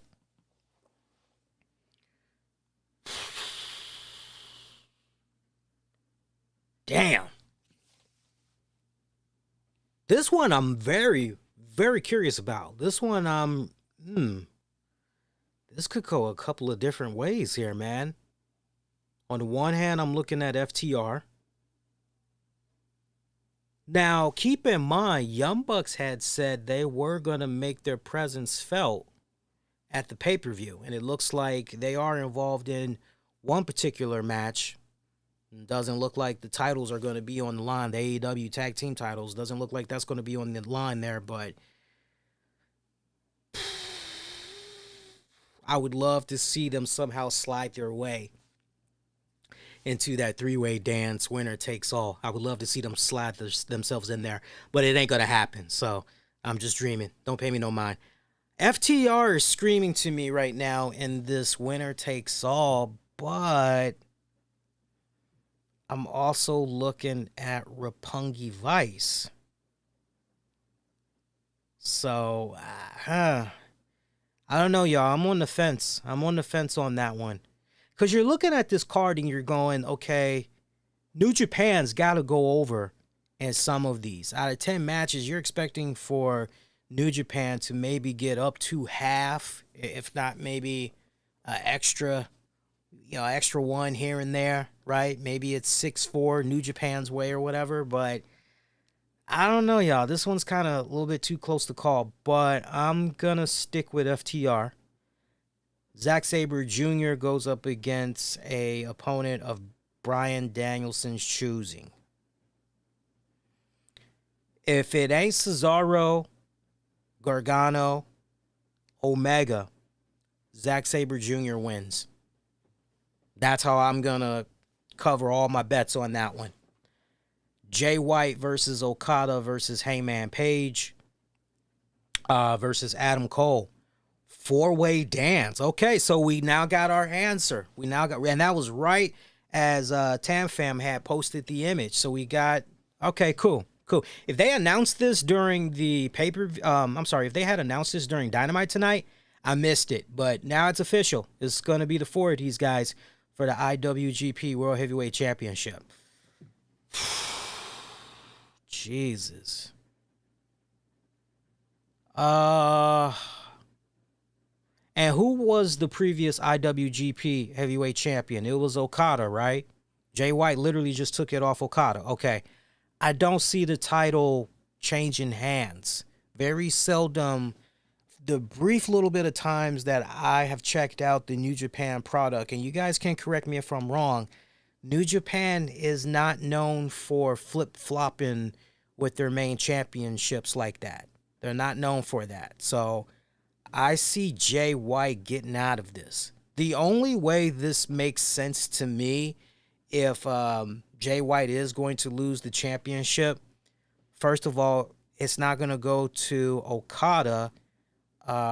Maybe it goes to the Hangman, or it goes to. I don't see it going to Adam Cole.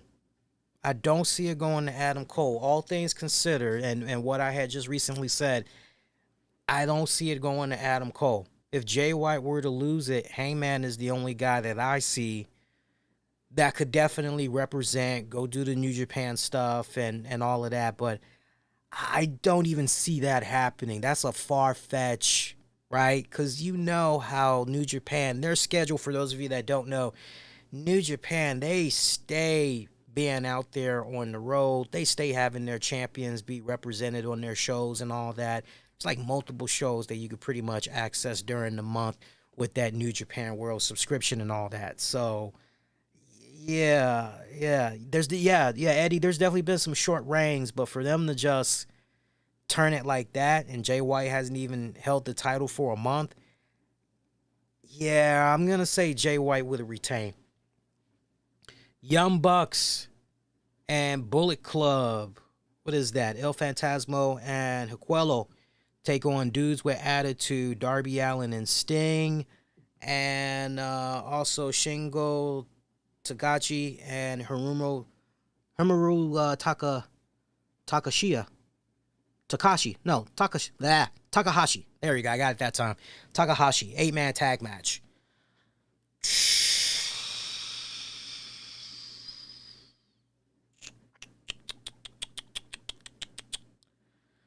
Oh, shit. You know, it just dawned on me. So Sting and Darby are actually going to be in this one. Well, their tag team streak is about to come to an end then. So, set this up properly. I had asked in the Discord, what is Sting and Darby Allin's record? Particularly, I had said, what's Sting's record? Some people thought I was asking what's his age because I had said 5-0. And what I was really asking was, no. What is Sting's tag team record as far as AEW victories go?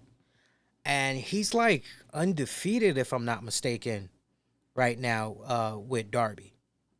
Correct me if I'm wrong, but last I checked, tag match wise, Sting and Darby, they've been undefeated. That streak may come to an end, if that streak is still intact. That streak may come to an end here on Sunday. So, which kind of sucks. It kind of sucks.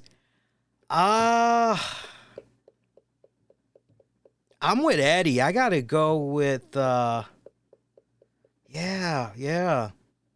I got to go with the fucking Shingo and Takahashi.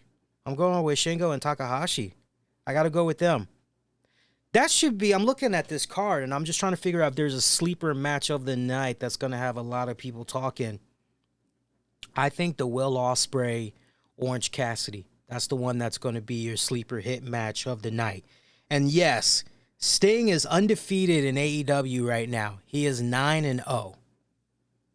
9-0. Yeah, his streak is coming to an end. There's no way Sting and Darby are going to be able to walk out of that bad boy. It ain't happening. It ain't happening. Now, you can look at that two different ways, y'all. You can look at it and say, well, this was a collaboration pay-per-view, so it kind of doesn't count, right?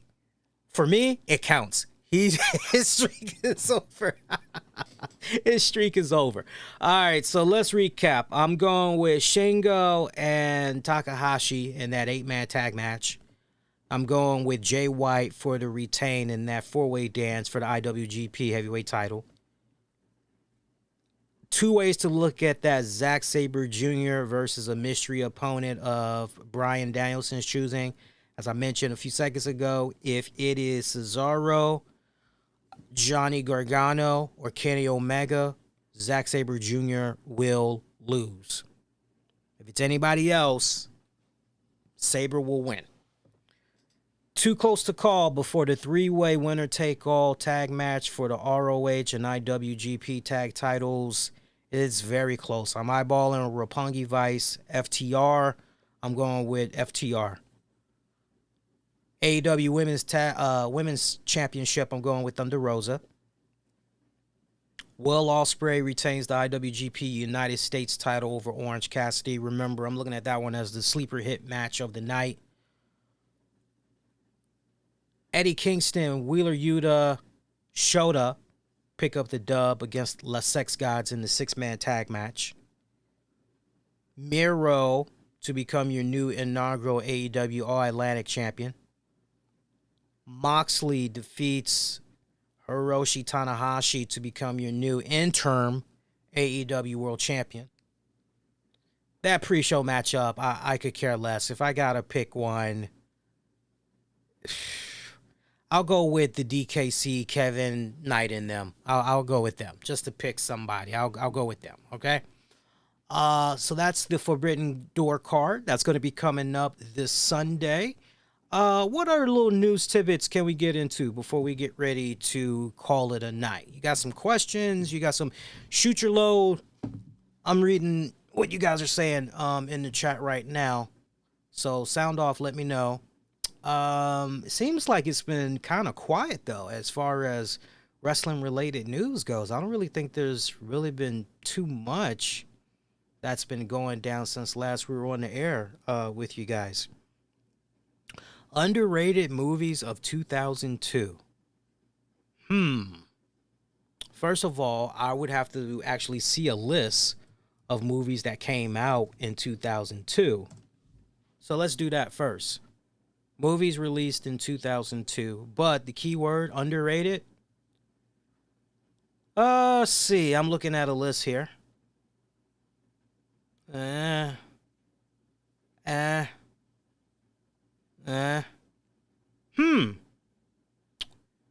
Well, right now, John Q stands out to me.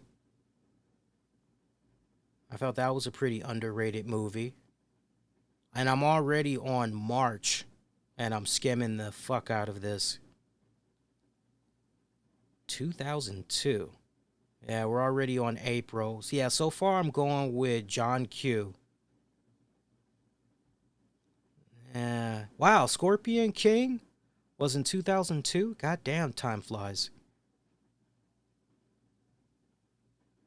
Unfaithful. Why does that sound familiar? I don't think that was a underrated movie. I think that might have been a nice big blockbuster. That sounds familiar, though.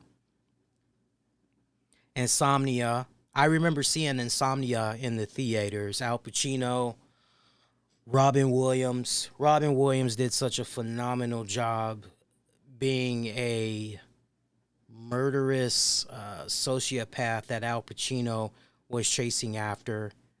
I won't give too much of the plot away, but damn good movie. If you guys never saw that, it was directed by Christopher Nolan. You got to check it out. And the best way to experience watching Insomnia, you got to watch it in high definition, 4K, UHD. You got to watch it in great high quality because the way that bad boy was shot, pretty badass. See, I'm already on June. Lilo and Stitch, I remember that. That was pretty decent. Wow, Men in Black 2 was in 2002. Interesting. Okay. Stuart Little 2. Austin Powers and Gold Member. Yeah, good times. The Martin Lawrence live special was pretty good. Run tell that. By the way, did you guys see the new Martin special? If you missed it, it's available right now. There was a reunion special where the cast reunited, sharing fun stories, stuff behind the scenes, all that. Check it out. That had premiered last Thursday, if I'm not mistaken. For me, okay, so far, because we're already on August, so far I'm looking at John Q. And another one that was a personal favorite of mine that was an absolute sleeper hit of a movie. I personally felt an underrated gem of a movie.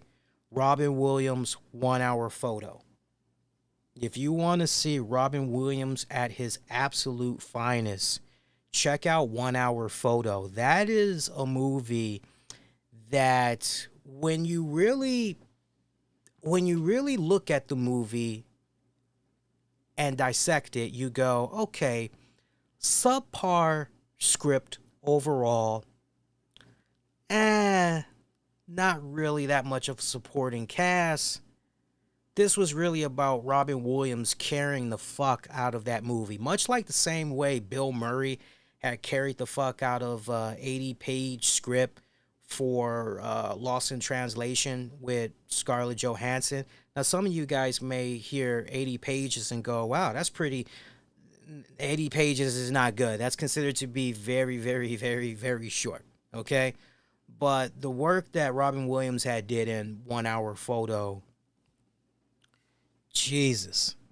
So basically, the synopsis, he plays this much older guy, like, who should be getting ready to retire, basically. And Cy the photo guy, that's his name. And he works like at this fake ass Walmart store, basically. And he works over in the photography department, the 1 Hour Photo department, right? So you come to him when you need to quickly have photos be developed and all that. Well, he is one of those type of people that goes beyond the whole customer service with a smile, above and beyond, to the point that there is a particular family that he has become very obsessed with over the years. And well, I'll pause on that because where the story goes from there is just a psychological mind fucker. But that is a underrated gem of a fucking movie.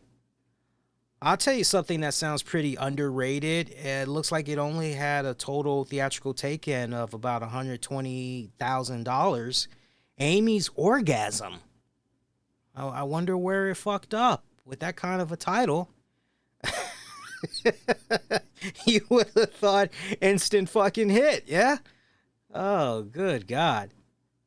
Wow. Are you serious? That's another one. That's an underrated movie as well. I would personally say, if you haven't checked it out, I would say watch Simone. Most of us pronounce it as Simone. Some people say S1MONE or S1M0NE, but most of us call it Simone. That stars Al Pacino. Al Pacino basically, he creates this, if I remember it right, you guys will have to jog my memory. If I remember the plot of that movie right, Pacino creates this actress.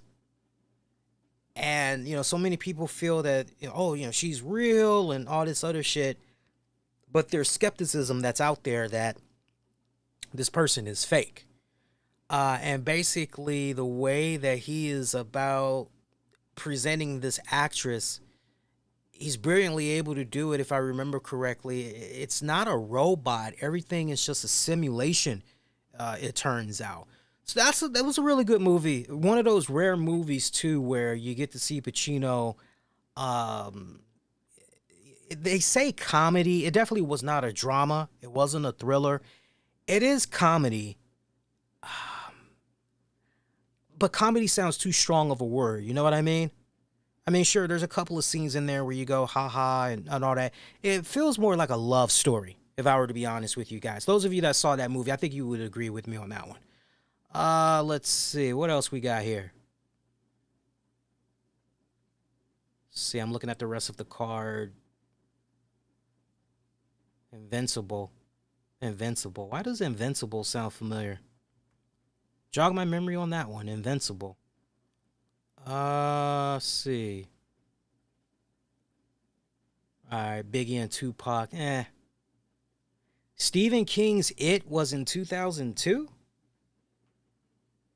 They did a remake in 2002? No, that doesn't... Maybe that was a re-release of the vintage It.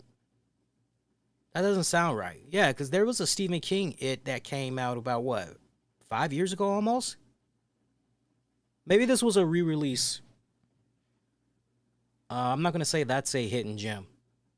Let's see. Brown Sugar. I'm already on October, by the way. Transporter. Yeah, I don't see anything for the month of October that looks to be a sleeper hit. Yeah. All right, so we're on November. Just to read to you guys some of the movies I'm seeing right now. Besotted, I Spy, Love in the Time of Money, The Santa Claus 2, Tully, The Weight of Water, Femme Fatale, Santa versus the Snowman, Cracker Jack. God damn, Cracker Jack only made $431. That poor fucking movie. 8 Mile, Far From Heaven, God is Great, I'm Not, Hush, G. Nu, Leela, R. Xmas, Station Nord, Beauty and the Beast, The Enchanted Christmas, Half Past Dead, Harry Potter and the Chamber of Secrets, Interview with the Assassin, Kita Hadil Barbar, Revolution 9, Standing in the Shadows of Motown. Oh, that sounds interesting. Let me open that up real quick. Fourth Terror, The Bread, My Sweet, Die Another Day, Emperor's Club, Friday After Next, great fucking movie. Habel Khan Ella, Yala Yala, O Phantasma, Personal Velocity, Power and Terror, The Quiet American, 8 Crazy Nights, Extreme Ops, Solaris, They, Treasure Planet, Dead or Alive. Damn, Dead or Alive only made $1,841. Analyze That, great movie. Empire, Equilibrium, My Kingdom, Mossad the Afghan. We're already in December, by the way. About Schmidt, that was a great movie. Drumline, Evelyn, The Hot Chick, Enacto, The Jimmy Show, Made in Manhattan, Star Trek Nemesis. Isn't that the one where Data dies? I think that's the one where Data dies. That pissed me off. You know, that movie wasn't as bad as, if that's the right Star Trek movie I'm thinking of, that movie wasn't as bad as people had made it out to be. Was it extremely dark as fuck? Yeah, but it wasn't as bad as people had made it out to be. Piano Lesson, Devils on the Doorstep, Lord of the Rings, Two Towers, 25th Hour, Antoine Fisher, that was a good one. Gangs of New York, Conti, Morven Caller, Narc, Sayatha, Smokers Only, 2 Week Notice, the Wild Thornberrys movie, Catch Me If You Can, that was actually a pretty damn good one. Pinocchio, Chicago, The Hours, Max, Nicholas Nickleby, The Pianist, that was a good one. Sonny, Love Lisa. That is it. That is it. So just going back, my underrated picks there, John Q, which is basically the story of a factory worker whose job's been downsized. So his family, they're already struggling as it is to make ends meet. And now they're pretty much going to be struggling even more. And John's son collapses during the middle of a basketball game due to a rare heart condition. So John, you know, he takes matters into his own hands because as far as family health insurance goes, not enough to cover his son's heart transplant, as that's ultimately what the son needed. And so he ends up taking the hospital hostage and all that so that they could perform the operation on his son. If that sounds familiar to you guys, Denzel Washington has starred in that. But I thought that was a underrated gem of a movie because it pretty much had, you know, like in and out, basically. Unfaithful. I thought I recognized Unfaithful. Richard Gere, Diane Lane, Oliver Martinez. That was a pretty damn good movie. Some people may not look at that as a hidden gem of a movie, but I think we all could be in agreement. You go back to 2002 in movies, that was a sleeper hit of a movie. And man, was it good to see Richard Gere pretty much as a bad guy. Not to put too much out there for those of you that didn't see it. And then I already mentioned 1 hour photo. Cracker Jack. I want to know what's going on with this movie called Cracker Jack, because this thing made $431. I just look at that and I go, how could you only make $431? What's going on here? All right, Cracker Jack. Let me look at the synopsis for this and who the hell was starring in this bad boy. Apparently, this was directed by Paul Mooney. Okay, so what is the synopsis? I'm looking here. Well, this looks bad. I'm looking at the images from this movie. This movie looks really fucking bad. Oh my God. Okay, synopsis. Give me the synopsis for this. $431. Is that like the record in fucking USA?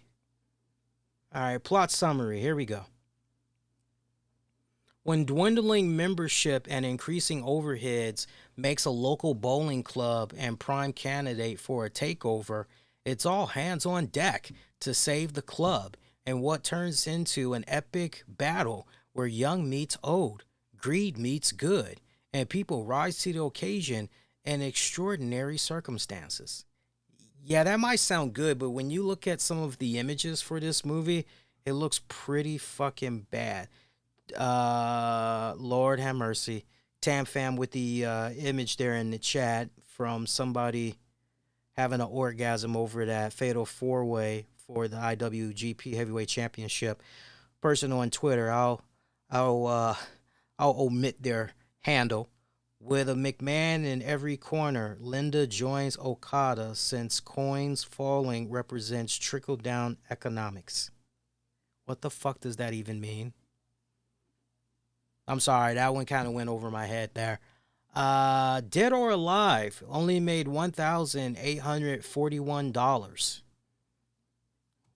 Was this the one that was maybe based off of the video game? Because there was a couple of video games from back in the day. What's this one about here? Oh, okay. Hang on. This looks like it's based off of a video game, maybe. What's going on here? Dead or Alive? No, that's Dead or Alive. Well, no, this is it. Okay, so it's also known as Dead or Alive Final, it looks like. The ace cop of a Tolarian police force and a drifting android play their parts in a post-apocalyptic society. They are destined to fight. Their encounter will change them forever. Huh. Sounds kind of cool. Was it good? It's got a 5.6 out of 10 from IMDb. So, I don't know. That's something I'll maybe have to put on my list. Yeah, let me see what's going on with you guys as far as like 2002 goes. Or maybe some of you all's underrated films go. Eddie, by the way, one reason why I don't see FTR winning, they hold the AAA tag titles, and New Japan Pro Wrestling doesn't want to do business with AAA. Oh, dude, I totally forgot about that. I'm gonna stay with FTR. I'm still gonna stay with FTR.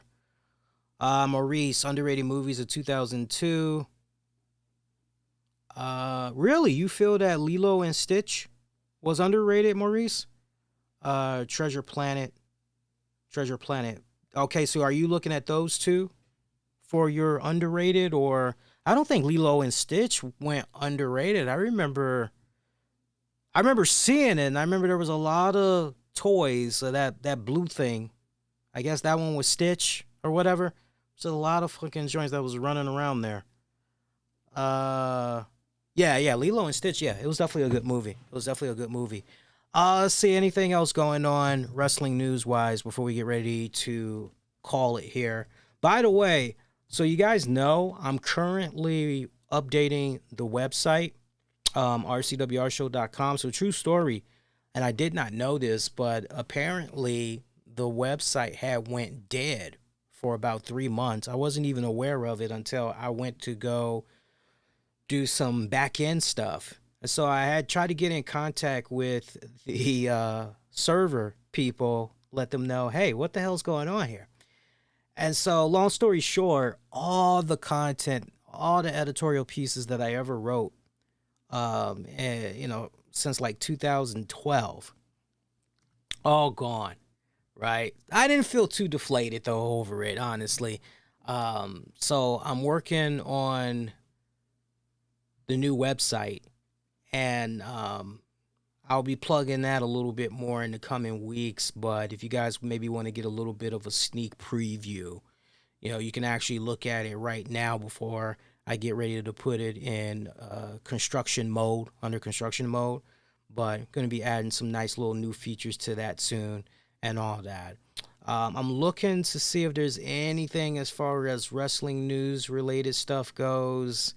Relatively quiet. I'm not seeing anything new. Shout out to Rhea Ripley. Rhea Ripley had elaborated a little bit more on what's going on with her health wise. She said that she's dealing with brain and teeth issues. Yeah, brain and teeth issues. That's what she said she's dealing with. Now, she did clarify. She noted that she's dealing with both brain and teeth issues. Um, some people are looking at that. They're going, "Oh, she doesn't look injured. What the hell?" But that's what she says is going on. I don't think she would lie about something like that, because I know to some that just sounds so fucking vague, but I don't think she's bullshitting around on that one. So speedy recovery to her. Dewey Foley, son of Mick Foley, reportedly he's going to be exiting the WWE very soon. Or actually, no. I think he's already parted ways, correct? I think the report is that he parted ways with WWE sometime in late April, according to PW Insider. They're saying that he parted ways with them. Remember, he was with WWE, and it's very hard to believe this, but he's been with WWE since 2016. And he's mostly been doing work for NXT and everything. So, but yeah, apparently he left in April. He didn't get fired, supposedly. He just decided to go. He was not let go. He just decided to end his tenure. So he also had worked on 205 Live. And you guys remember the Holy Foley special that was on the WWE Network? If you did watch that, he had appeared on there and everything. So I don't know about the news on Triple H. Supposedly Triple H is back at the Performance Center. Supposedly he had gathered up a whole bunch of students and all that and pretty much told them he's back. If he is back, I know there's a lot of people that's probably hoping Black and Gold will return. I don't see that happening. I think with the current blueprint that's already intact, Triple H now back at the helm. If he is, in fact, back at the helm, then it's pretty much just going to be business as usual. But as far as really bringing out the absolute best in the men and women that's currently down there representing 2.0, if Triple H is in fact back, it's definitely going to add even better quality to not just the performers, but for the show overall. And not for nothing, but we usually talk about the ratings and how they did on the show each week. NXT's been doing pretty damn good in the ratings. They might not be getting 900,000 plus or whatever, but since they've done this whole 2.0 experiment, they've had many good weeks where the numbers has been good. So I don't see too much. I know some people are very concerned about some of their favorites. Like I said, some people were saying, what does this mean for Mandy Rose and them? Is it pretty much going to be over once Triple H? I don't think so. I don't think so. I don't think Triple H is going to rock the boat. I think he's honestly, I wouldn't be surprised if he's been keeping tabs on what's been what while he's been in recovery mode, and as the responsibilities have been added more and more back to his plate to where he is now. I don't see him just going cold. I don't see that happening. Not to, of all the people, to Mandy Rose and them, to Toxic Attraction, I don't see that happening. I don't see that happening. If anything, I see him heavily investing more in certain individuals. When she comes back at 100%, I see him really being a big supporter and pushing her like a mofo. Um, Thickums, Nikita Lyons. I see him definitely making that a personal pet project. I can see him do a lot more with Tony D'Angelo. Um, who's my man that was oh god, I can't picture his name because I don't watch NXT as much as I used to, but the brother that was feuding with Santos Escobar for the North American Championship. Y'all know exactly what I'm talking about. Um, I see him. Yes, thank you, Carmelo Hayes.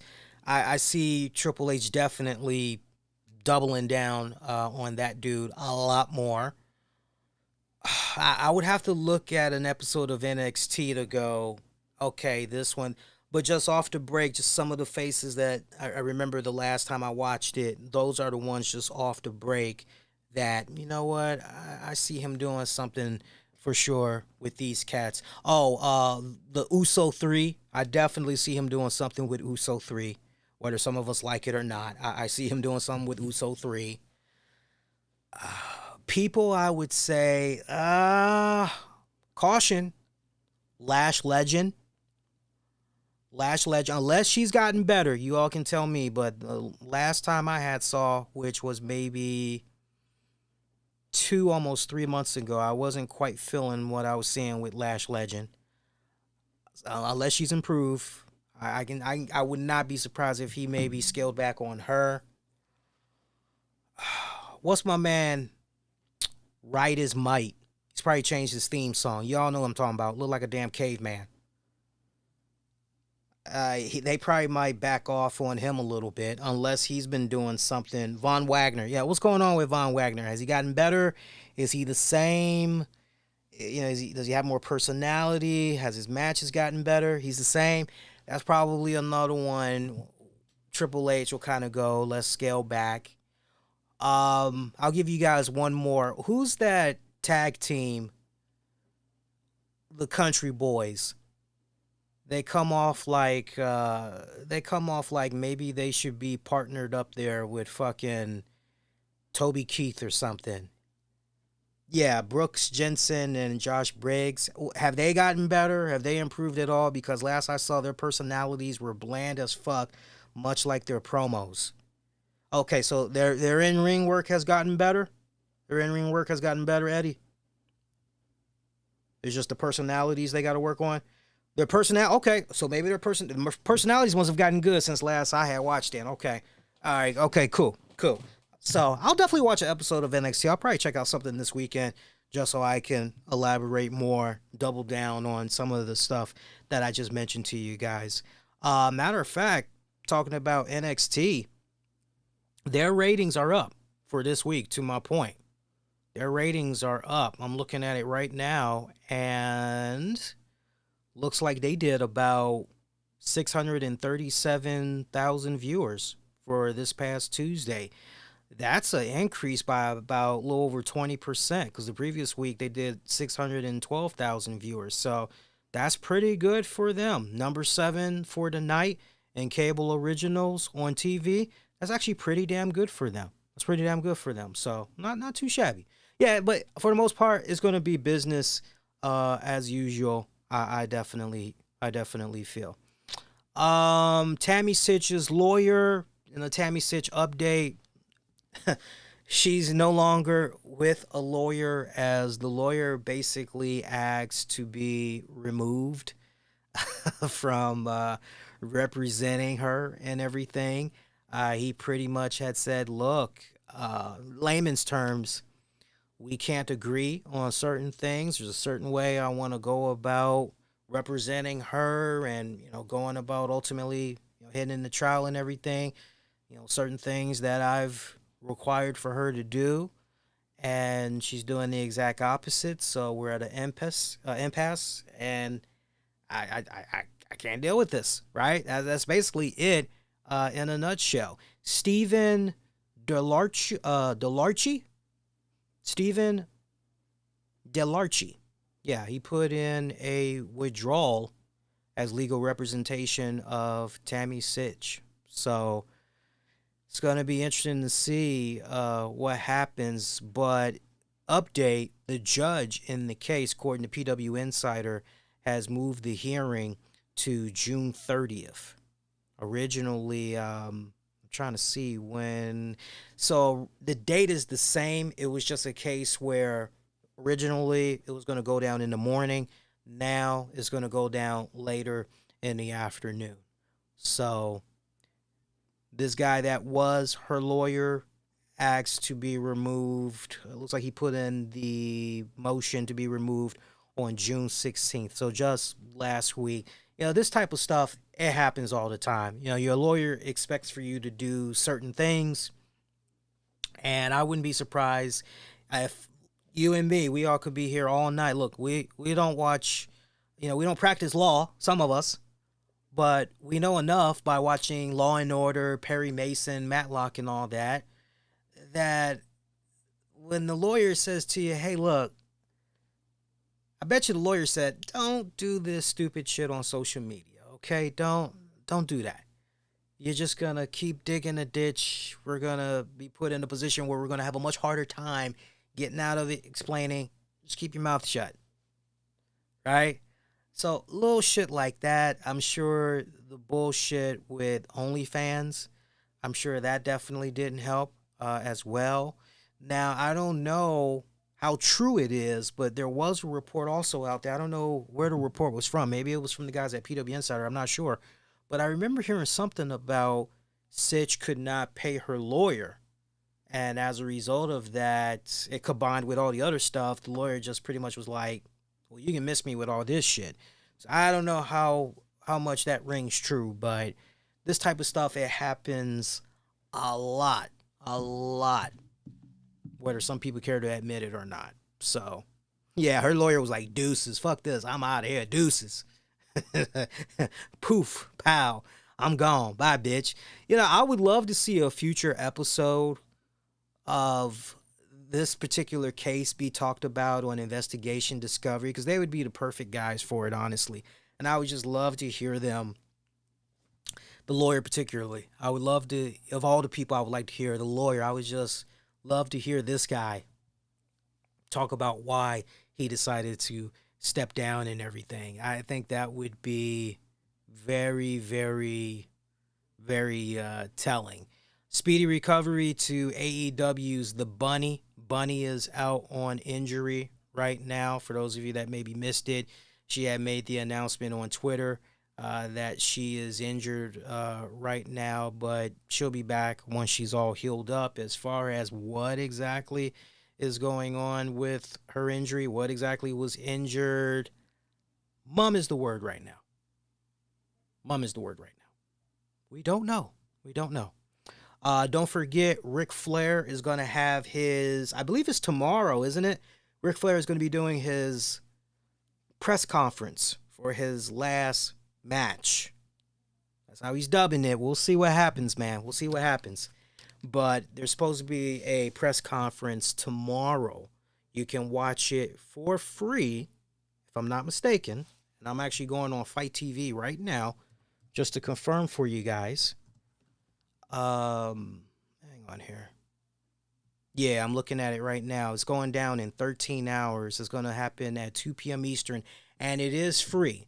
So hopefully you'll have Fight TV access, be on your tablet or respective portable device, and you'll be able to see what's going on here with this press conference. If you missed the show from Monday, by the way, I went over some of the StarCast prices for some of the Ric Flair items. We had a nice good time going through a lot of those items, but the autographs, for anybody that maybe has been interested in a few years now trying to get a Ric Flair autograph, the prices can be ridiculous because he can easily command for 8x10 and up anywhere from $200 something and up.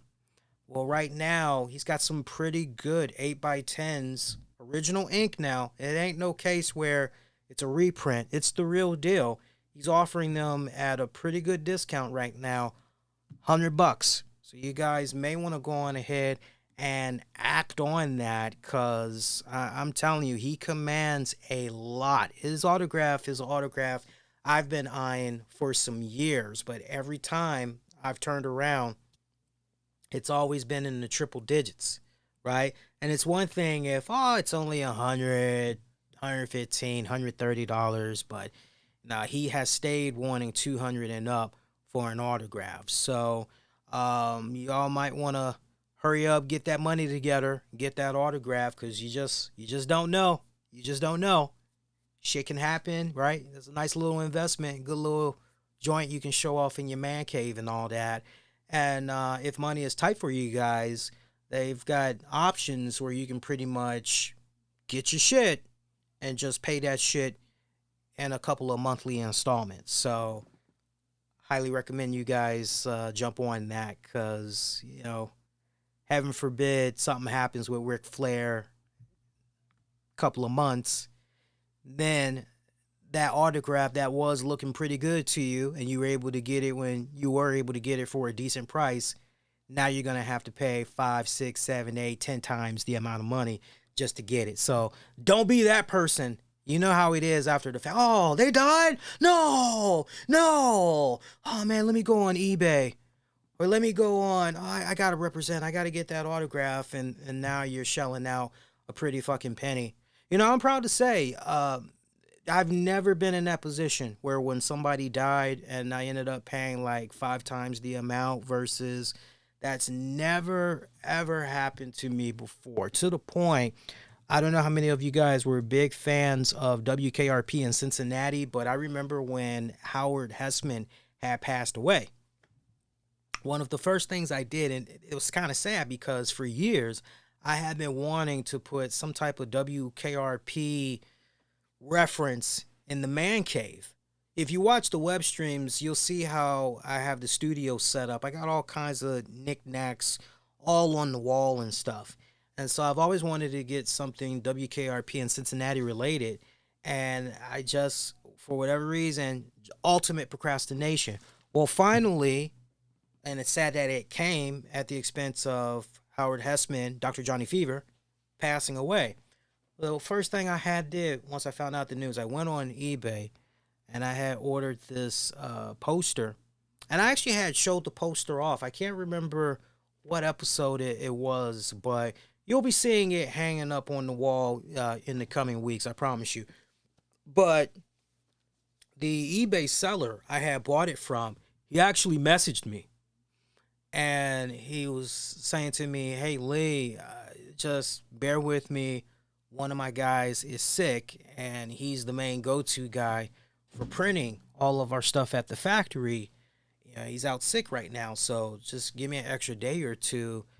By the way, it sucks that Howard Hessman passed away, yeah? And I said to him, yeah, it really does fucking suck. Like, that's why I'm getting this poster, yada, yada.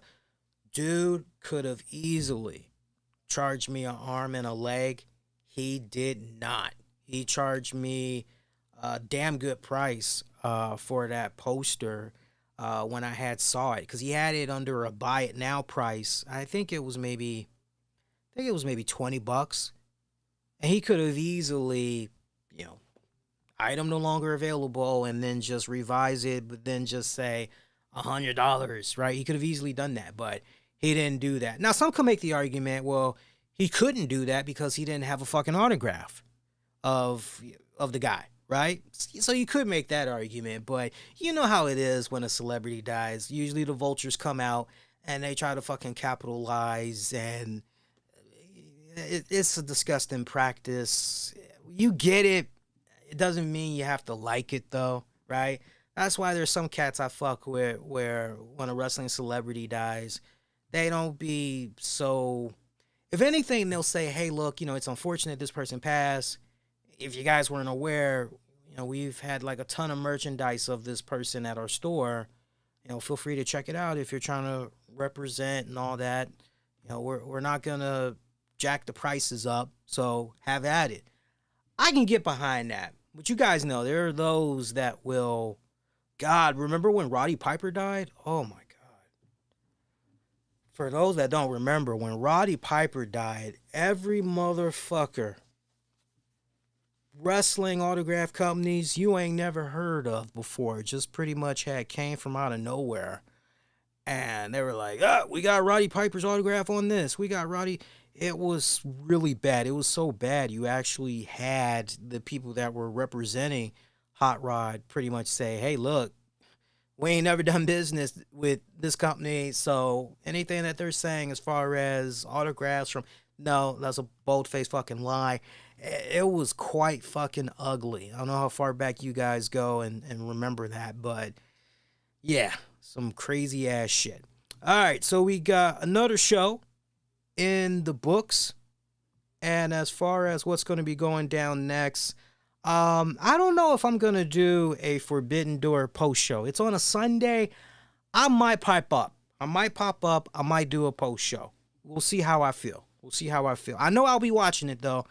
But it's safe to say there's probably going to be a post show. Yeah. And then, of course, your next edition of the RCWR show, that's going to be on Monday, June the 27th, 2022. This month of June has gone by so fucking fast. It's not even funny, man. Seriously, it's not even funny. We'll be back with you guys on that day. Whole bunch of awesome programming that week. New wrestling with the topics dropping that Tuesday as well. So it's going to be fun. Meantime, you guys be kind, rewind, check out previous episodes you might have missed on demand and on the downloads, wherever you get your podcasts. Be sure, if you haven't done so already, follow me on Twitter, Facebook, and Instagram. Use the keywords RCWR show. Subscribe, all that good stuff. Want to show some nice, solid, extra support. Remember, patreon.com/RCWR show as well.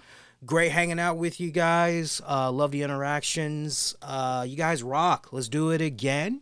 And until next go round, wishing all of y'all to be safe and most importantly, be kind to one another. I'll see you guys next go round.